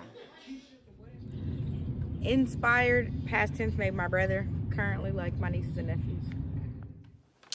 And then I would say that 2 of my inspirations are my grandmothers. They really instilled my love of reading, and I still love to read. I love to reread old books all the time, and I love getting a new book. I think I inspire myself. I think I'm my inspiration, to be honest. Like, I seek out things that like make me tick and like get me excited and everything. There's not really one singular thing that does that, but if I had to pick something, definitely just like my people in my community where I'm from. Growing up in the Bay is like such a cultural melting pot, and just like so easy to like meet people from all over the world with all types of different experiences. And I was like really blessed with that experience throughout my life to just like meet people from all backgrounds. So like the diversity where I'm from definitely inspires me. But my people, as in like Black people, inspire me all the time so much, because I think our stories need to be told and are important. And as like a storyteller, as somebody who like is pursuing storytelling in my career, like that, my people and their experiences and their lives and everything really inspires me. My inspiration. I am inspired by being happy myself and making my mom proud. Those are the things that keep me moving. Those are the things that make me want to work harder. Just to know that one day I'm going to be successful and I'm going to be happy, and my mom can look back and know that everything that she's gone through and everything that she's done was not in vain, because my legacy is something that is bright.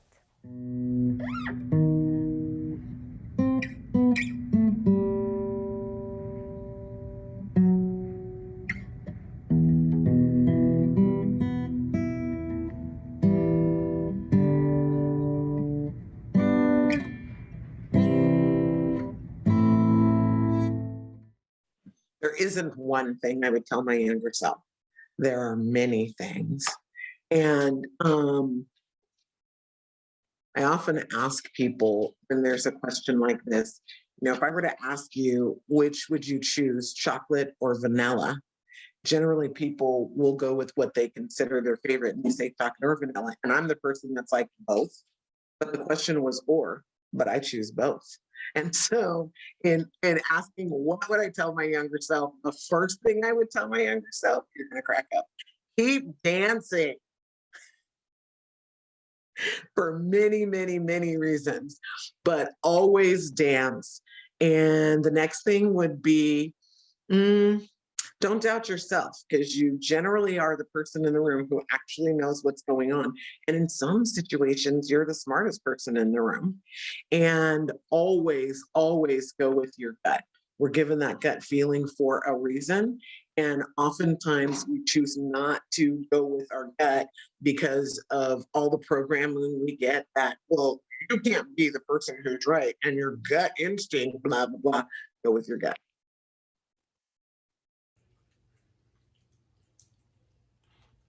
Pack your bags and go to college. All the other stuff is secondary. Get your education, go to college, live your life, and everything else will be there when you come back. Love yourself and live your life.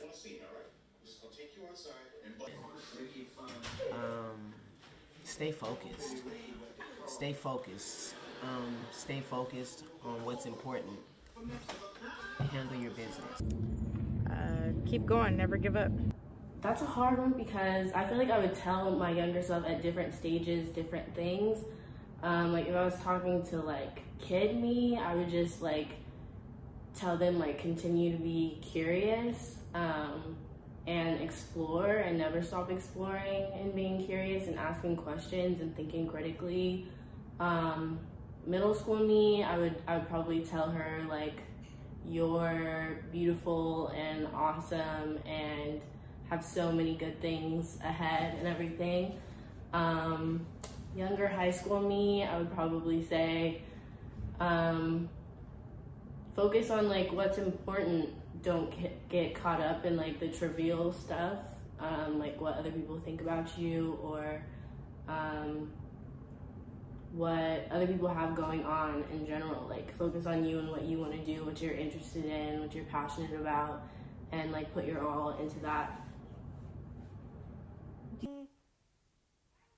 Little me. I would tell her so much. I would tell her that it's okay to be loud. It's okay to be yourself. You don't have to fit into everyone else's norms. It's okay to know that you're beautiful. It's okay to stand tall. It's okay to be different. I would tell her that she's amazing. She's amazing just the way that she is, and that there is no reason to change yourself for anyone or for any reason.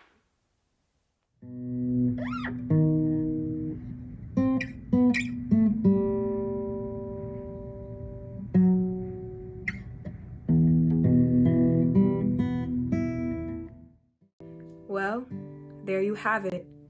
A little insight on what I cherish most.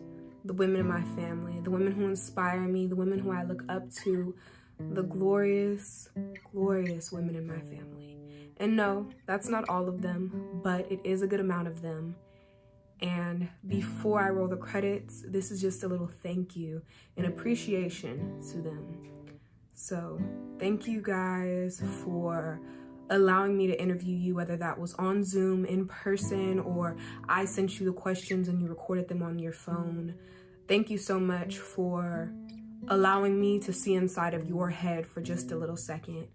And most of all, thank you for allowing me to put you in this video. It was a lot of difficulties at times where our schedules were clashing, but at the end of the day, we figured it all out, and now look at us. We've got this amazing video, not to my own horn, but we have this amazing video, and I love it, and I love you guys. So thank you. I'm Dania McKenzie, and this was a video about my women.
like this. Where's the lead?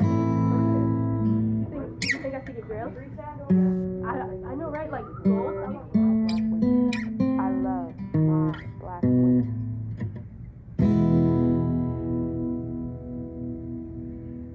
Congratulations to the documentary honorees. Next, we have the school news videos that received this year's Special Defining 2021 recognition.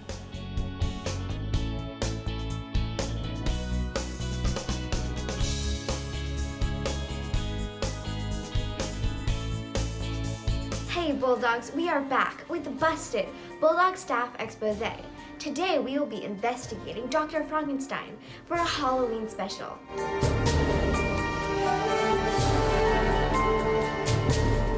Dr. Frankenstein, let's start with something easy. Where were you born and raised? I was born in Malibu, Transylvania, on a dead end street. How long have you been haunting the halls of Churchill? I've come to Churchill once a year for the last 22 years. Do you have any vices or bad habits? I like to turn the pumpkins into squash. It's easy, you just drop them. It's kind of fun though. I asked Dr. Frankenstein if he had any skeletons in his closet. Don't ever take a skeleton to a scary movie because they have no guts.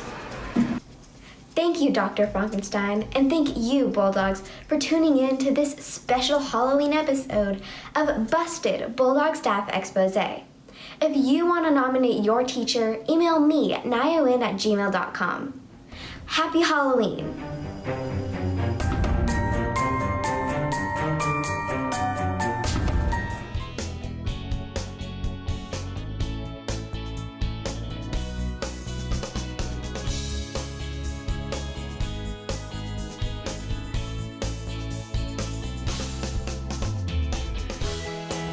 Welcome to Tiger Bazaar. Let me show you around.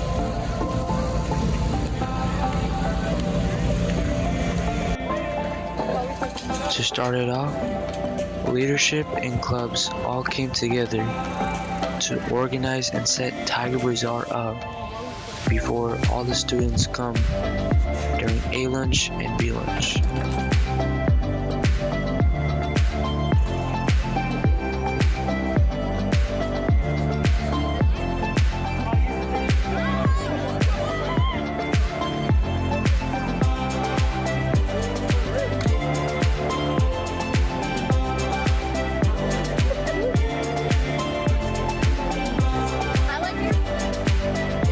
As we're setting up, more food trucks start to arrive.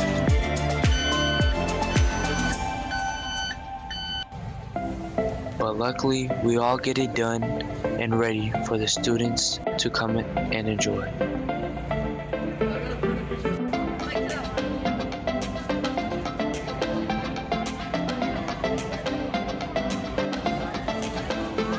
And before you know it, students are out of class and enjoying lunch at Tiger Bazaar.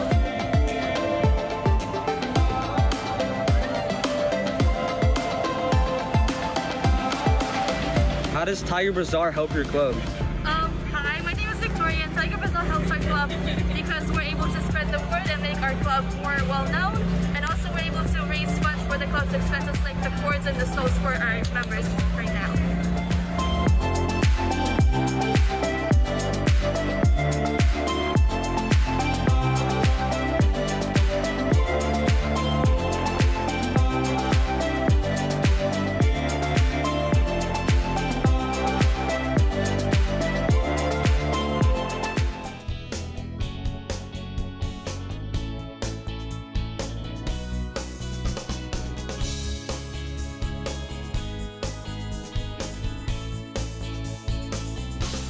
With COVID cases rising, Franklin High School decided to turn their winter homecoming rally to a virtual event. Let's take a look.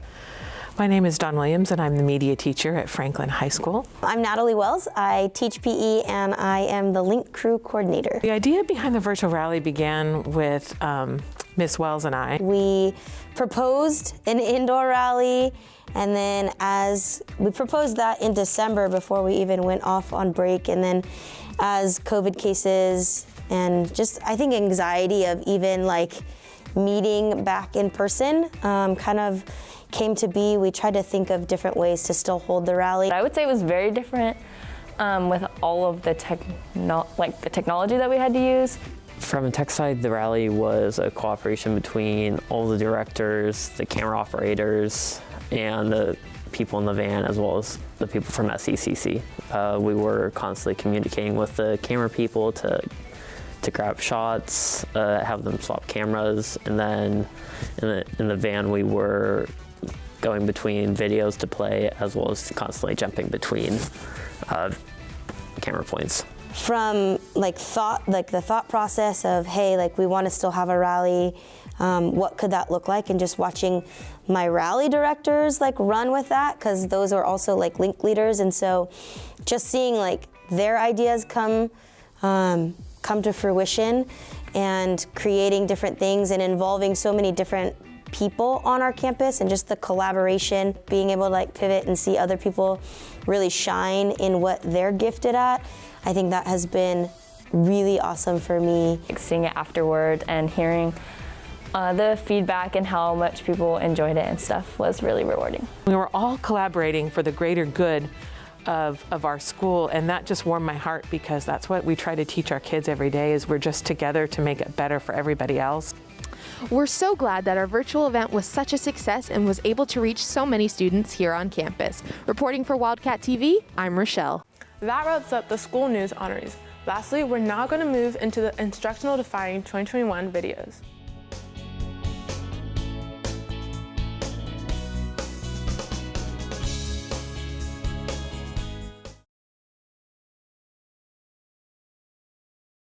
My name is Jack, and today I'm going to show you how to make peanut butter cookies with my family's recipe. First, we need to set your oven to 350 degrees Fahrenheit.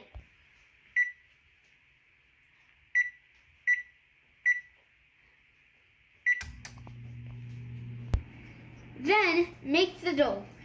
The recipe calls for 1 cup of sugar,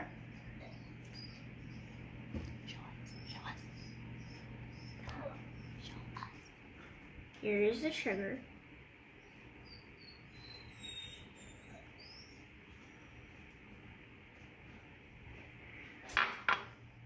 1 cup of peanut butter,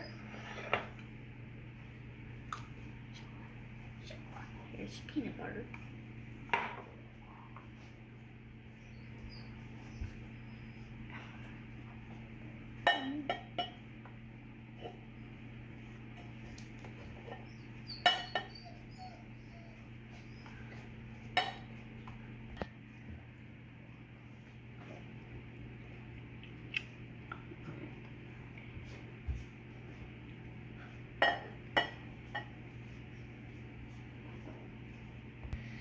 and last, 1 egg. Here's the egg.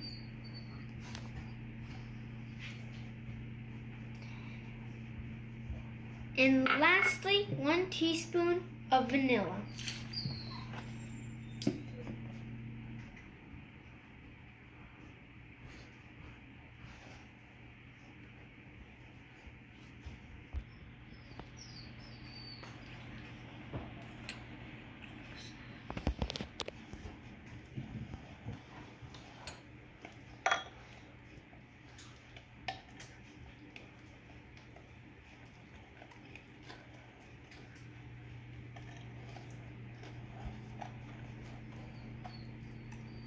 Go. Now we're going to line up your cooking plate with parchment paper.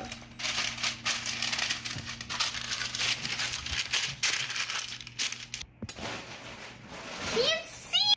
After you mix them all into the bowl, you need to start taking out medium scoops of the dough.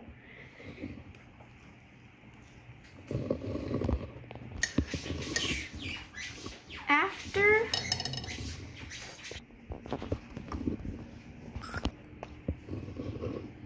flatten them with a fork. Flatten them with a fork, sprinkle sugar on top, then set them in the oven. Just nice and good.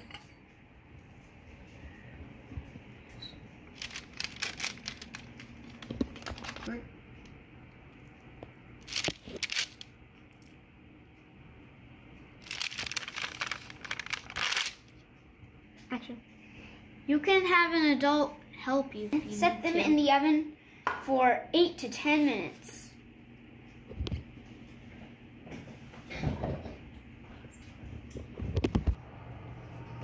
You can have an adult help you if you need to.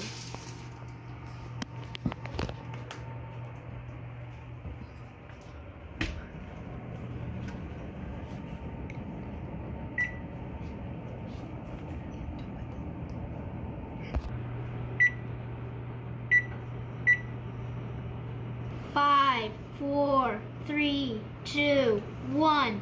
Yes! Cookies are done. Let's try them out. Oops. Now I'm going to rate them from 1 to 10. I say 9 out of 10. These cookies are really good. I hope you liked my video and give these cookies a try. Bye, everyone.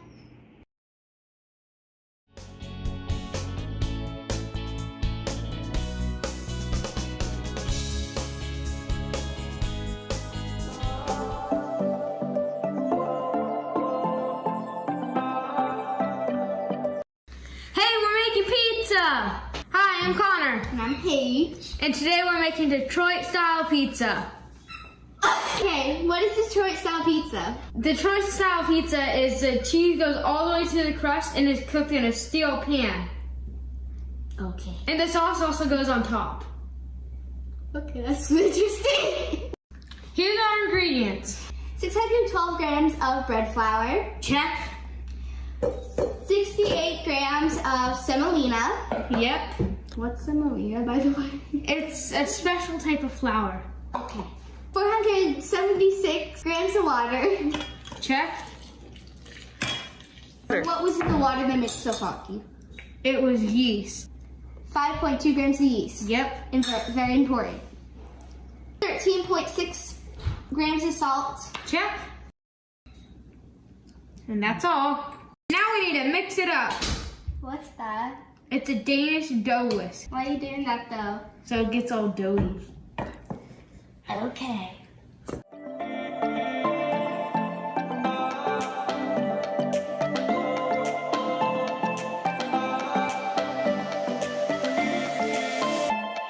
Now get the dough off the hook. Make sure to wash your hands. Yes. You want to knead the dough in a stand mixer for 3 minutes at the lowest speed.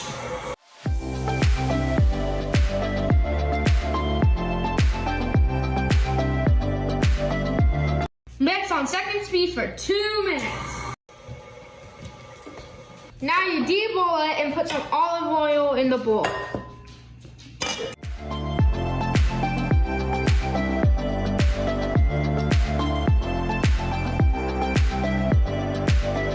Scraper will help.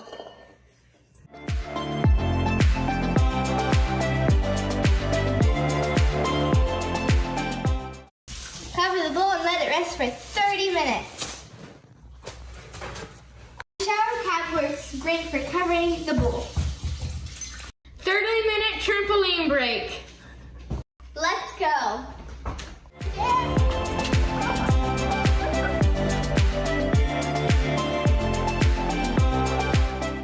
Now we stretch and fold the dough.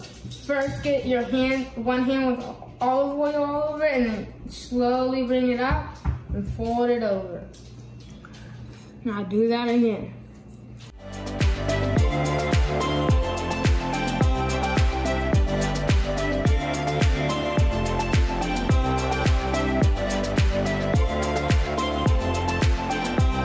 Now cover it again and wait another 30 minutes.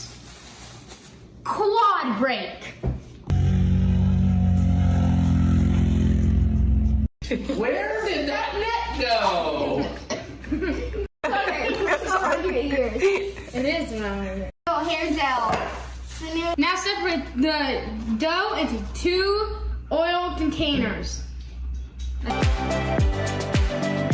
Put the dough in the refrigerator for 24 hours to 72.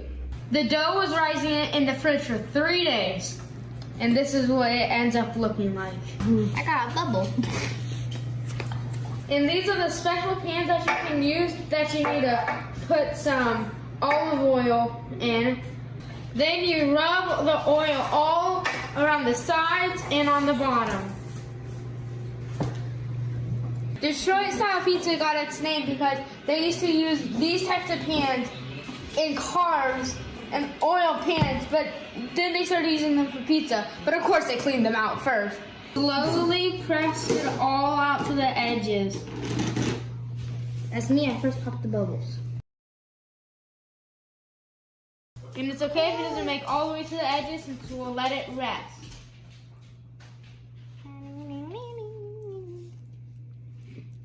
Now let it rest for half an hour. Otherwise known as 30 minutes. Nobody wants a flat pizza. Don't pop the bubbles. So you don't pop any of the bubbles. Because you do not want a flat pizza.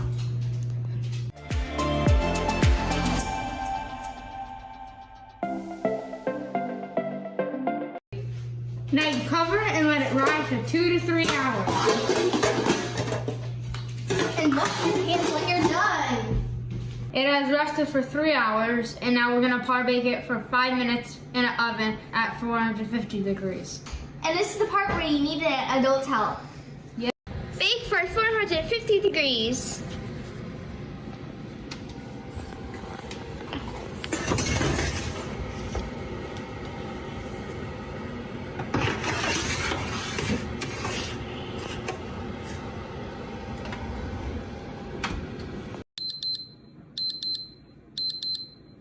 Par bake means to bake ahead of time to make sure your dough's not raw.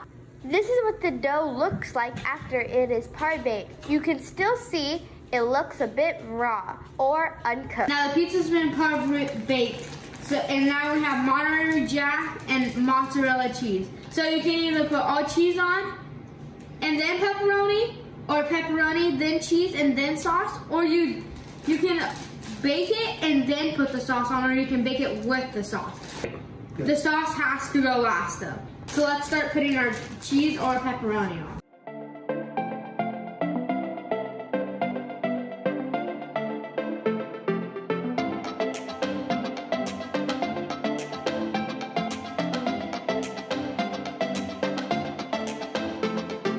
You want the cheese to touch the edge since it gets cheesy on the side. So now you put the pepperoni on.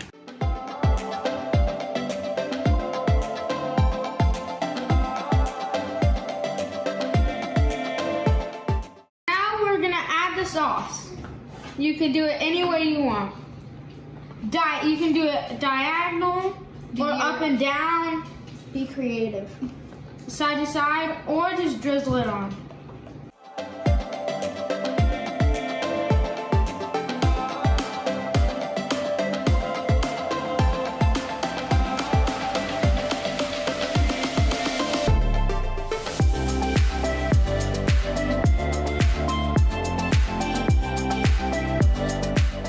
Now you bake for 10 minutes at the same degrees, and make sure to have a parent's help.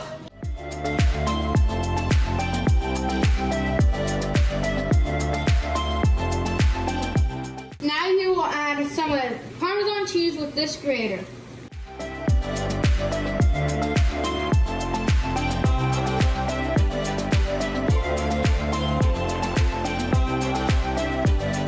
Now you add oregano leaves to your pizza.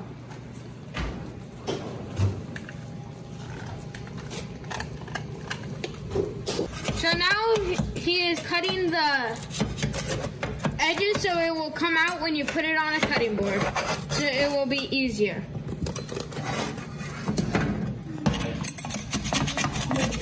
Okay, I'm ready. Sorry,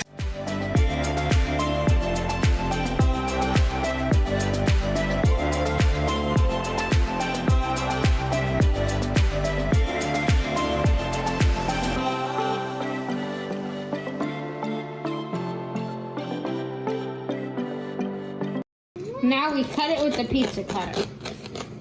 Again, have a parent do it.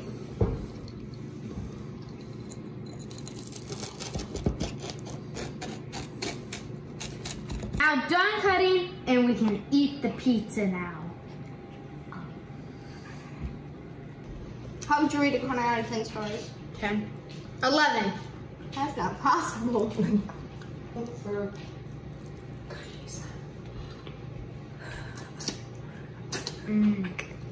That's good. Okay, it's better than I thought it would be. I give it a 11 out of 10.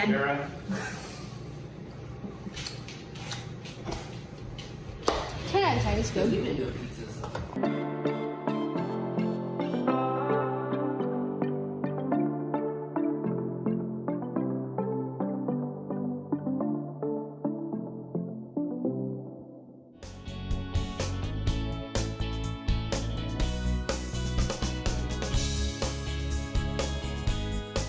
Hi, my name is Ayla Velasquez, and I'm going to share with you one of my favorite foods that my mom makes.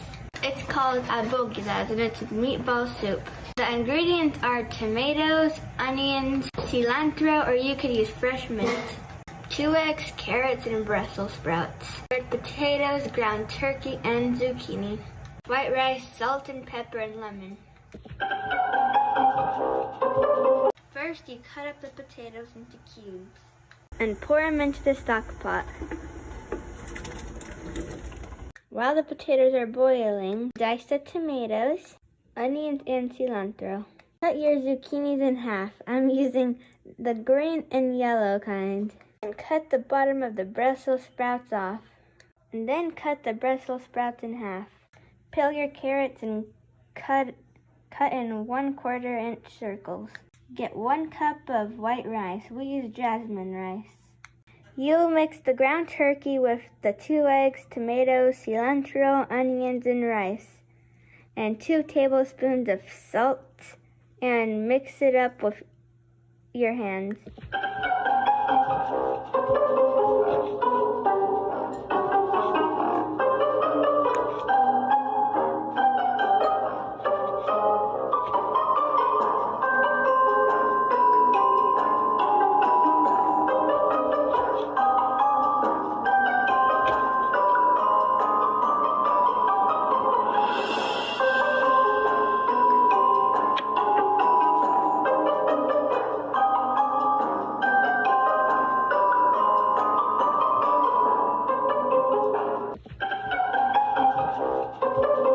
Next, we will form balls with the meat to make your meatballs.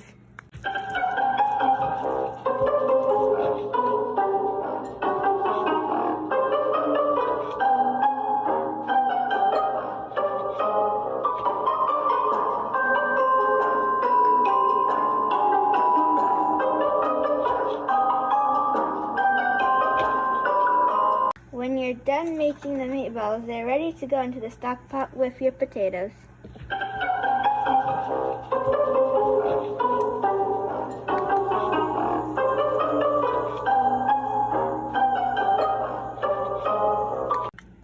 Fill the stock pot with water 1 inch from the top. Make sure you don't pour them on the meatballs.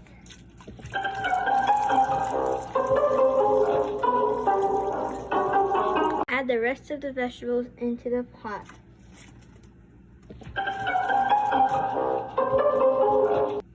Season the taste with salt and pepper. My mom adds chili flakes because we like it a little spicy.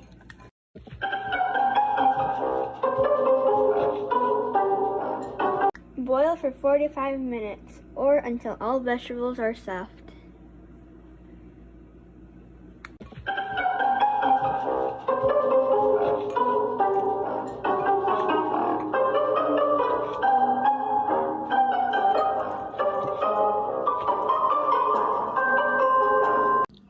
When you're done, put it in a soup bowl and sprinkle some lemon juice on it. And I like to add tahini. Don't put too much. I hope you try this recipe and enjoy it as much as me and my family do.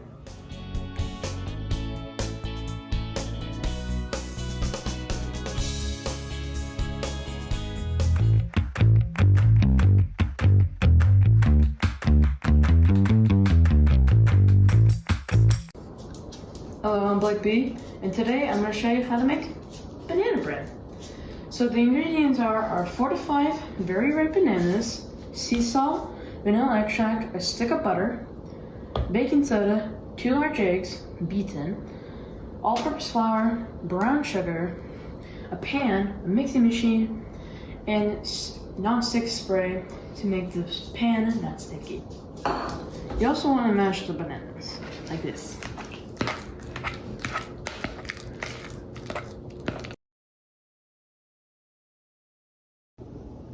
Hello, this is the ingredients part. So you want to get your pan and spray it a little bit, which I already have, that was just a demonstration. And then you want to take the pan and put it to the side.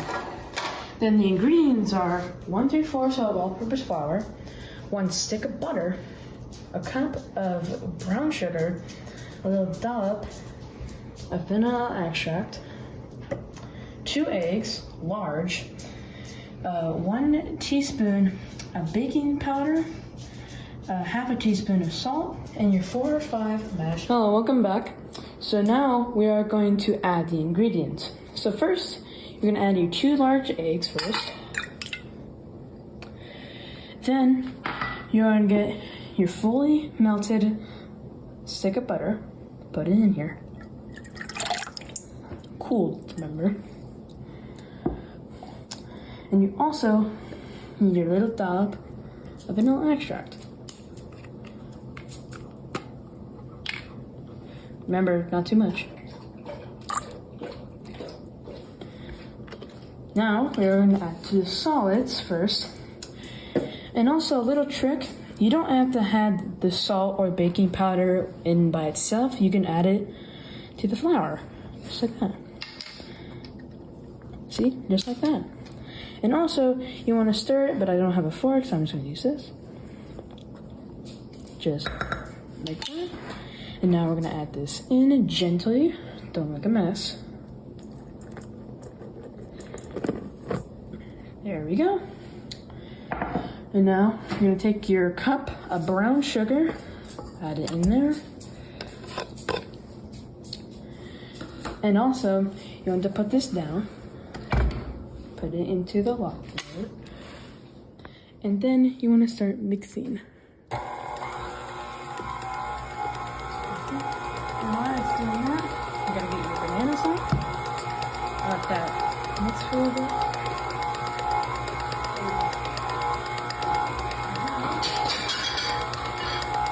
You should get the bananas in with a spatula.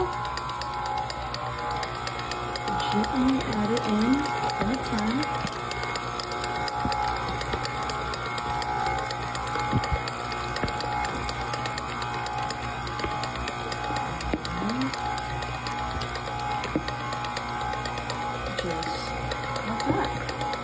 Now, you gotta let it mix for a bit. Keep it mixing for a while. Now, to insert the thing, the batter, you want to take it, unhook it from the pan, get your spatula again, and now it's time to put your set it aways pan away. So here we go. Time to add it into here. And also, if you want to make the bread a little bit more sweet, you take a little bit of sugar and gently sprinkle it on top of the batter to make it so when it comes out, the crust will be nice. And you also want to preheat the oven to 350. Just like that.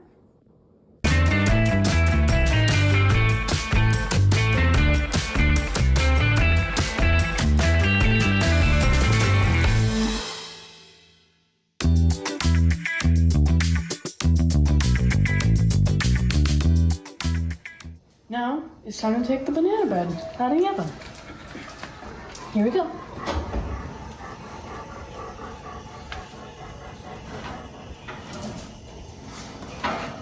Ooh, look at that. After that, baking that for 45 minutes, it should be ready and let cool. Then you should serve. That's how you make banana bread.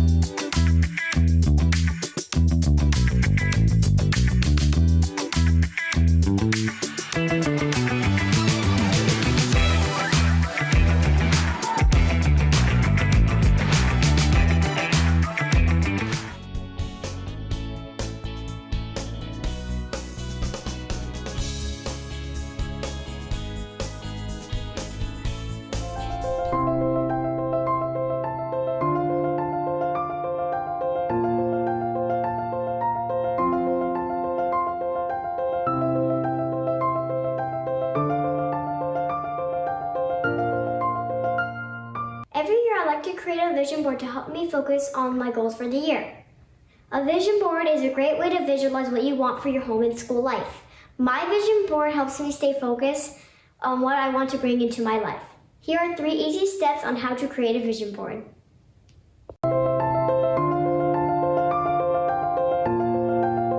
Think about the goals you have for the year. I like to separate my goals into 2 categories, personal and school.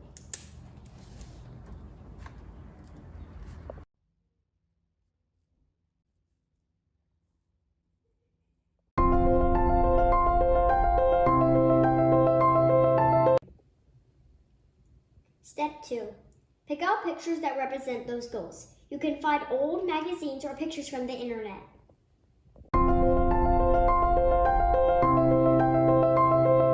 Get a large poster paper and glue on your pictures.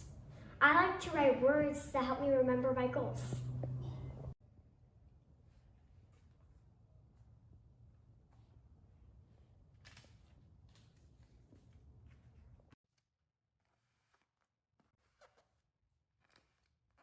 Here's the final product.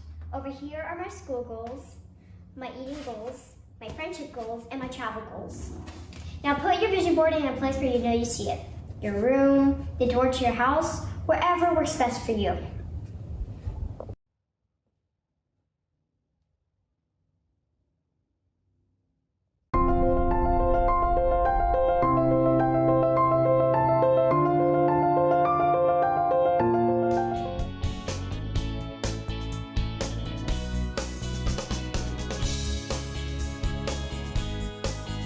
If you're interested in learning to play golf, this video is right for you.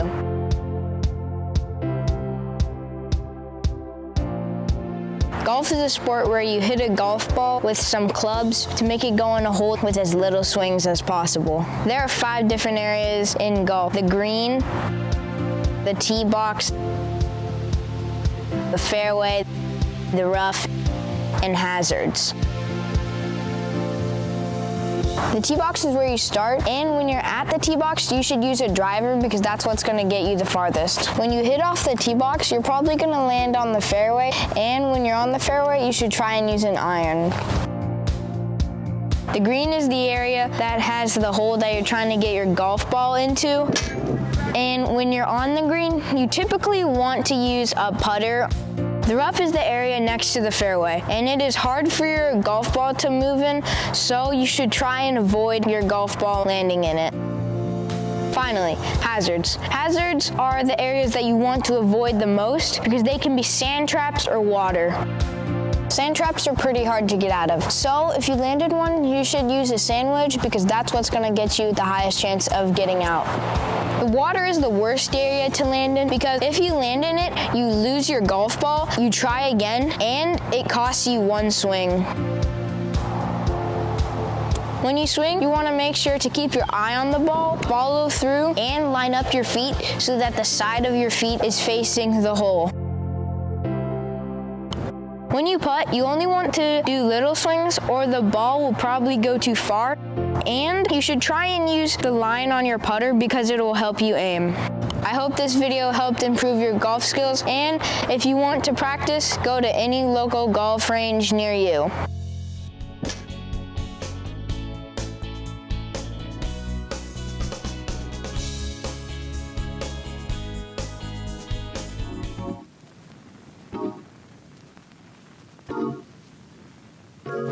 Hello everyone, my name is Steven, and today I'll be showing you guys how to make a traditional Thanksgiving dinner.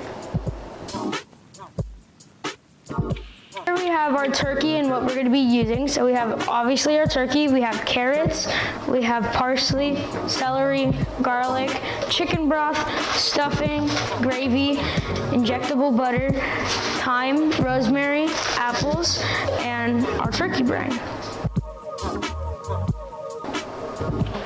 And now for our yams, we have 1 full stick of butter, brown sugar, sweet potatoes, and marshmallows. And now for our mashed potatoes, we have butter, golden potatoes, garlic, milk, and my personal favorite, Williams-Sonoma gravy. For our salad, we have baby spinach, we have have bacon bites, sunflower kernels, an avocado, chopped up carrots, a red onion, tomatoes, Colby Jack cheese, and my mom for some reason loves raisins, so she's gonna put some in there. And we have croutons and homemade ranch. Hello, I'm Steven's dad, and I will be showing you how to prep the turkey for the brine. First, we're gonna cut the bag open and remove the turkey. We're gonna take the plastic off of the legs so we can remove the insides.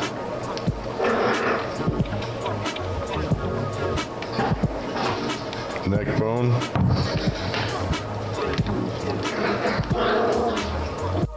Here are the insides, the gizzards. Now we are going to wash the bird and get it ready for the brine. While you're washing your turkey, you want to kind of massage the breasts and the drums just to get the meat kind of nice and tender. After you wash your turkey thoroughly, you always got to make it dance and get ready for the brine. Next, you're going to add your chicken broth.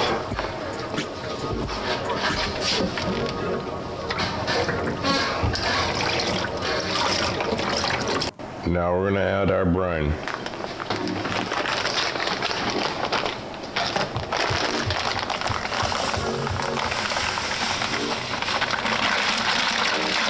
Now, Dad, what makes that brine so special?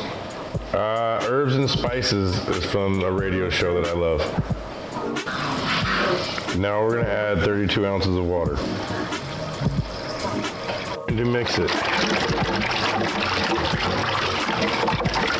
And now we're going to add another 32 ounces of water. Now we're going to take our bird and put it in the brine. Breast down.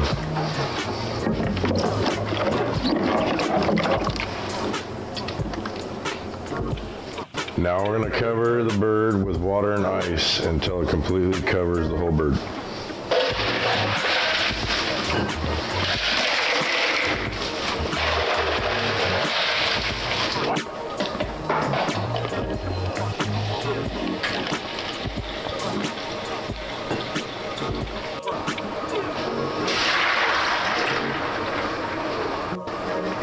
Now it's above the turkey. You're going to mix it all well and finish it off with ice so it stays nice and cool throughout the night so you do not get salmonella. So now we have to let it sit for over 24 hours, and thank you, Dad, for helping us brine our turkey. You're welcome very much. So we'll let our turkey brine for over 24 hours, and tomorrow we'll inject it with butter and put seasoning on it.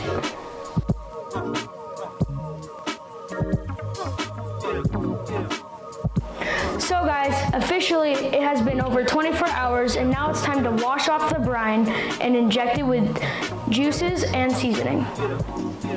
Now you're gonna wash the brine off of the turkey and give it a more of kind of a massage and cover the turkey and make sure everything is out of the. So now we'll be pouring our olive oil all over the turkey and be rubbing it in from the insides.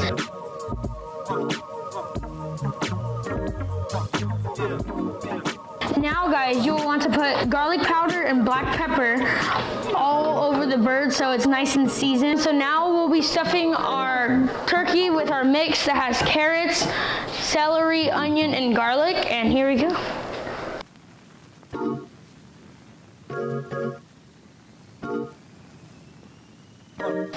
Okay guys, so now we'll put rosemary and thyme all around the bird and kind of on top of it. Some inside, some under the legs, some under the wings, so yeah.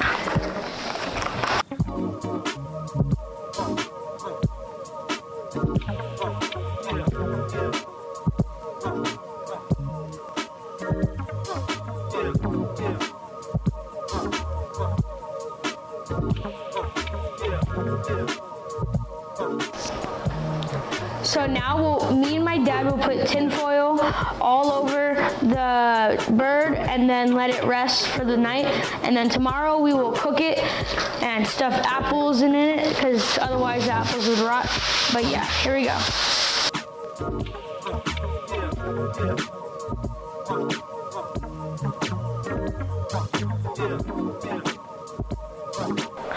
guys, so now it has been over 24 hours with our marinade, and now we're gonna put it in the oven for 500 degrees, and we're gonna pour half a cup of chicken broth and 2 cups of apple juice.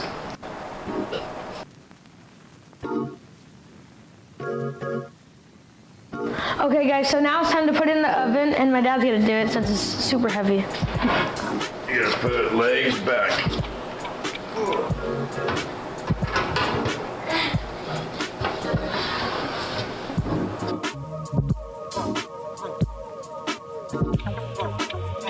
So it has been 30 minutes, and this is our turkey so far. Now we're gonna take it out and baste it with the juices.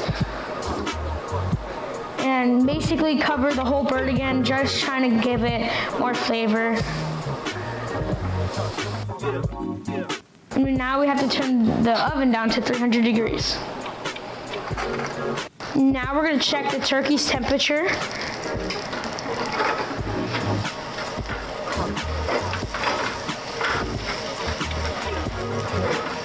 And it is 111, 112.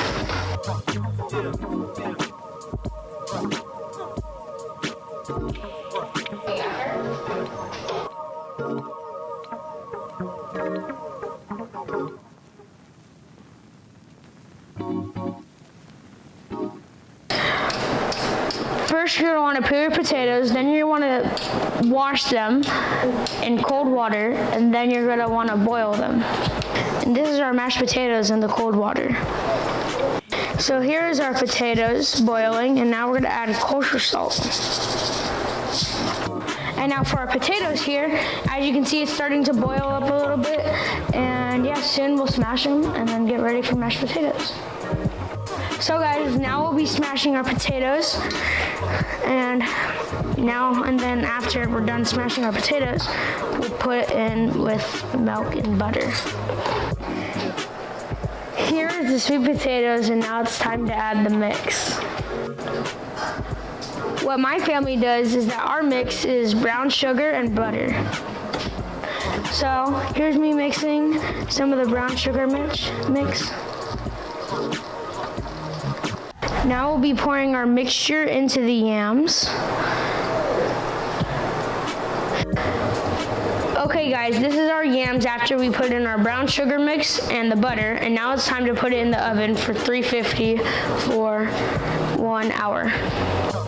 Okay guys, so it has been about 30 minutes and the yams are all nice and brown and caramelized, and now we're gonna add some marshmallows on the top.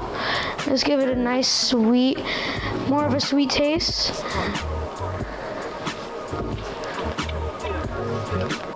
Now we're gonna put the yams back in the oven until the marshmallows are brown.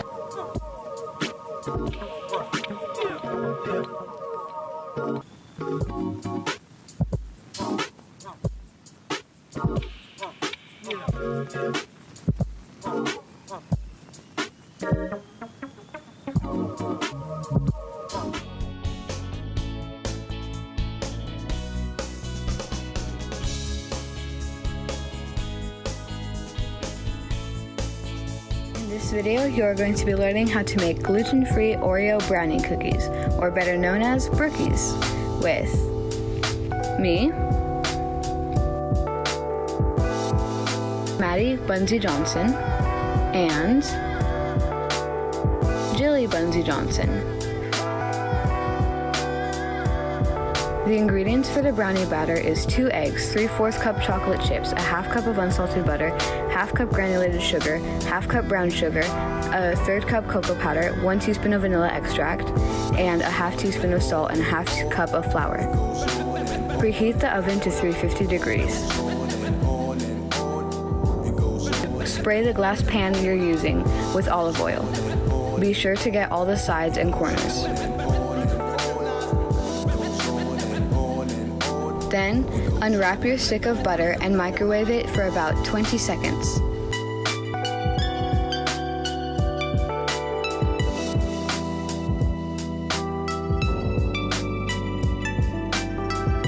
Remember, you can take it out and reheat it again if it is not liquid enough. Then you're going to mix together the butter and cocoa powder first, then your salt and your sugar, the vanilla extract, both of the eggs,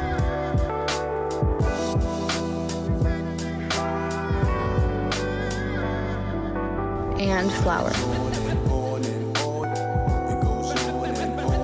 Taste the brownie batter, but not too much as you could get sick.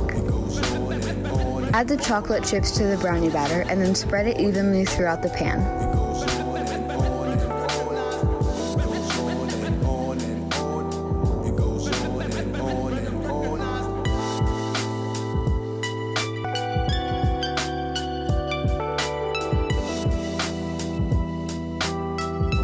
Then place the Oreos over your brownie batter. This is optional.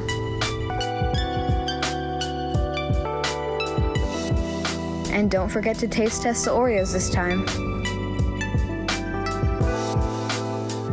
For the cookie layer, you're going to need 1/4 cup of brown sugar, 1 1/3 cups of flour, a 1/2 cup of sugar, 1 cup of chocolate chips, a 1/2 cup of unsalted butter, 1 egg, a teaspoon of vanilla extract, 1/4 teaspoon of baking soda, a 1/2 teaspoon of baking powder, and a 1/2 teaspoon of salt. Melt the butter in the microwave for 10 to 20 seconds. This butter should be less melted than the one that you used for the brownie batter.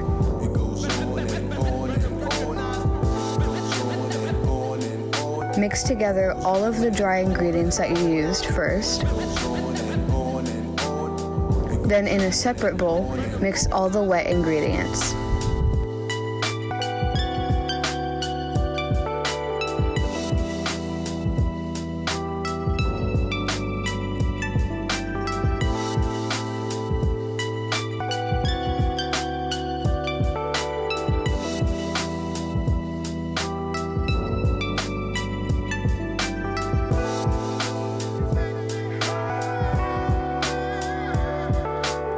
Finally, you're going to add both of the mixtures together, then mix them some more.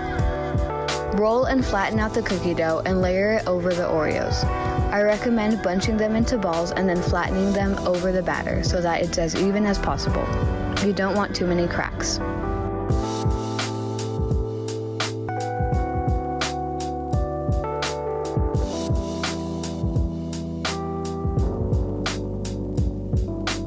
Cover the pan with tin foil.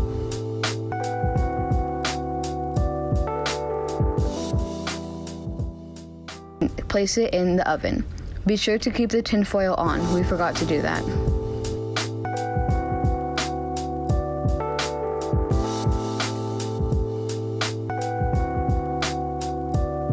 Bake the brookies at 350 for 1 hour. You can check the brookies at 20 minutes to see how they are going. Put the brookies back in the oven for 40 more minutes. That's when they should be ready.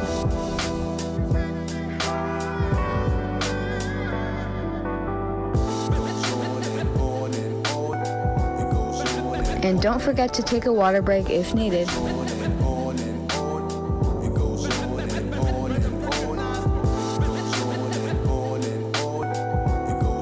Brookie making is a tiring process, so be sure to stay hydrated.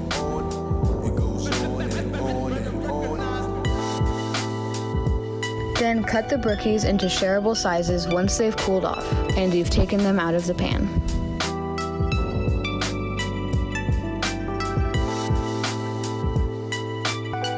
A good tip, the best way to enjoy your brookies is with the friends who helped make them.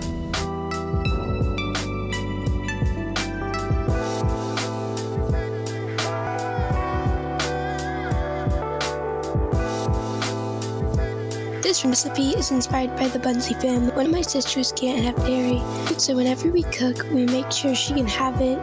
One of my favorite things my mom would make was brookies. I've started to want to bake because of her. My family is a big inspiration for this video and recipe. Thank you for watching, and we hope that you enjoyed our video.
that sometimes it can be burdensome, but I can know that they don't have much time to live, and I don't want to regret not taking care of them when they die.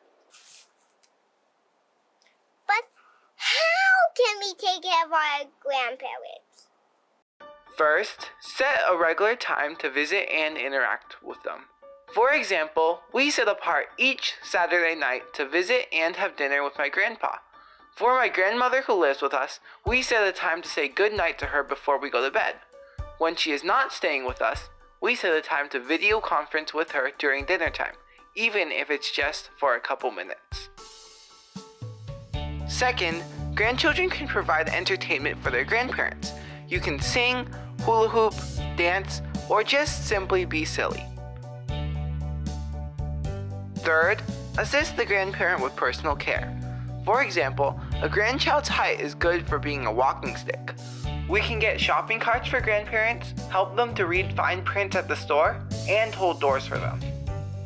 For an immobile grandparent, a grandchild can assist in helping to get on a wheelchair, push the grandparent's wheelchair around the house, and remind him where things are. We can also feed our grandparents and pray for them. The last item is the most important item for grandchildren to do for grandparents. Grandchildren must try to interact with their grandparents with a loving attitude. But with all the other fun things to do, how do you have a loving attitude? It helps me to have a good attitude when taking care of my grandparents by remembering how they took care of me when I was little. My grandparents give me presents when I help out. Now, let's recap. How can a grandchild help care for their grandparents? First, set a regular time to visit and interact with them. Second, provide entertainment for your grandparents. Third, assist the grandparents with personal care. Last but not least, remember to do all three with a loving attitude. Now, what are you waiting for? Go and help to care for your grandparents with a loving attitude, and you will feel good about yourself too.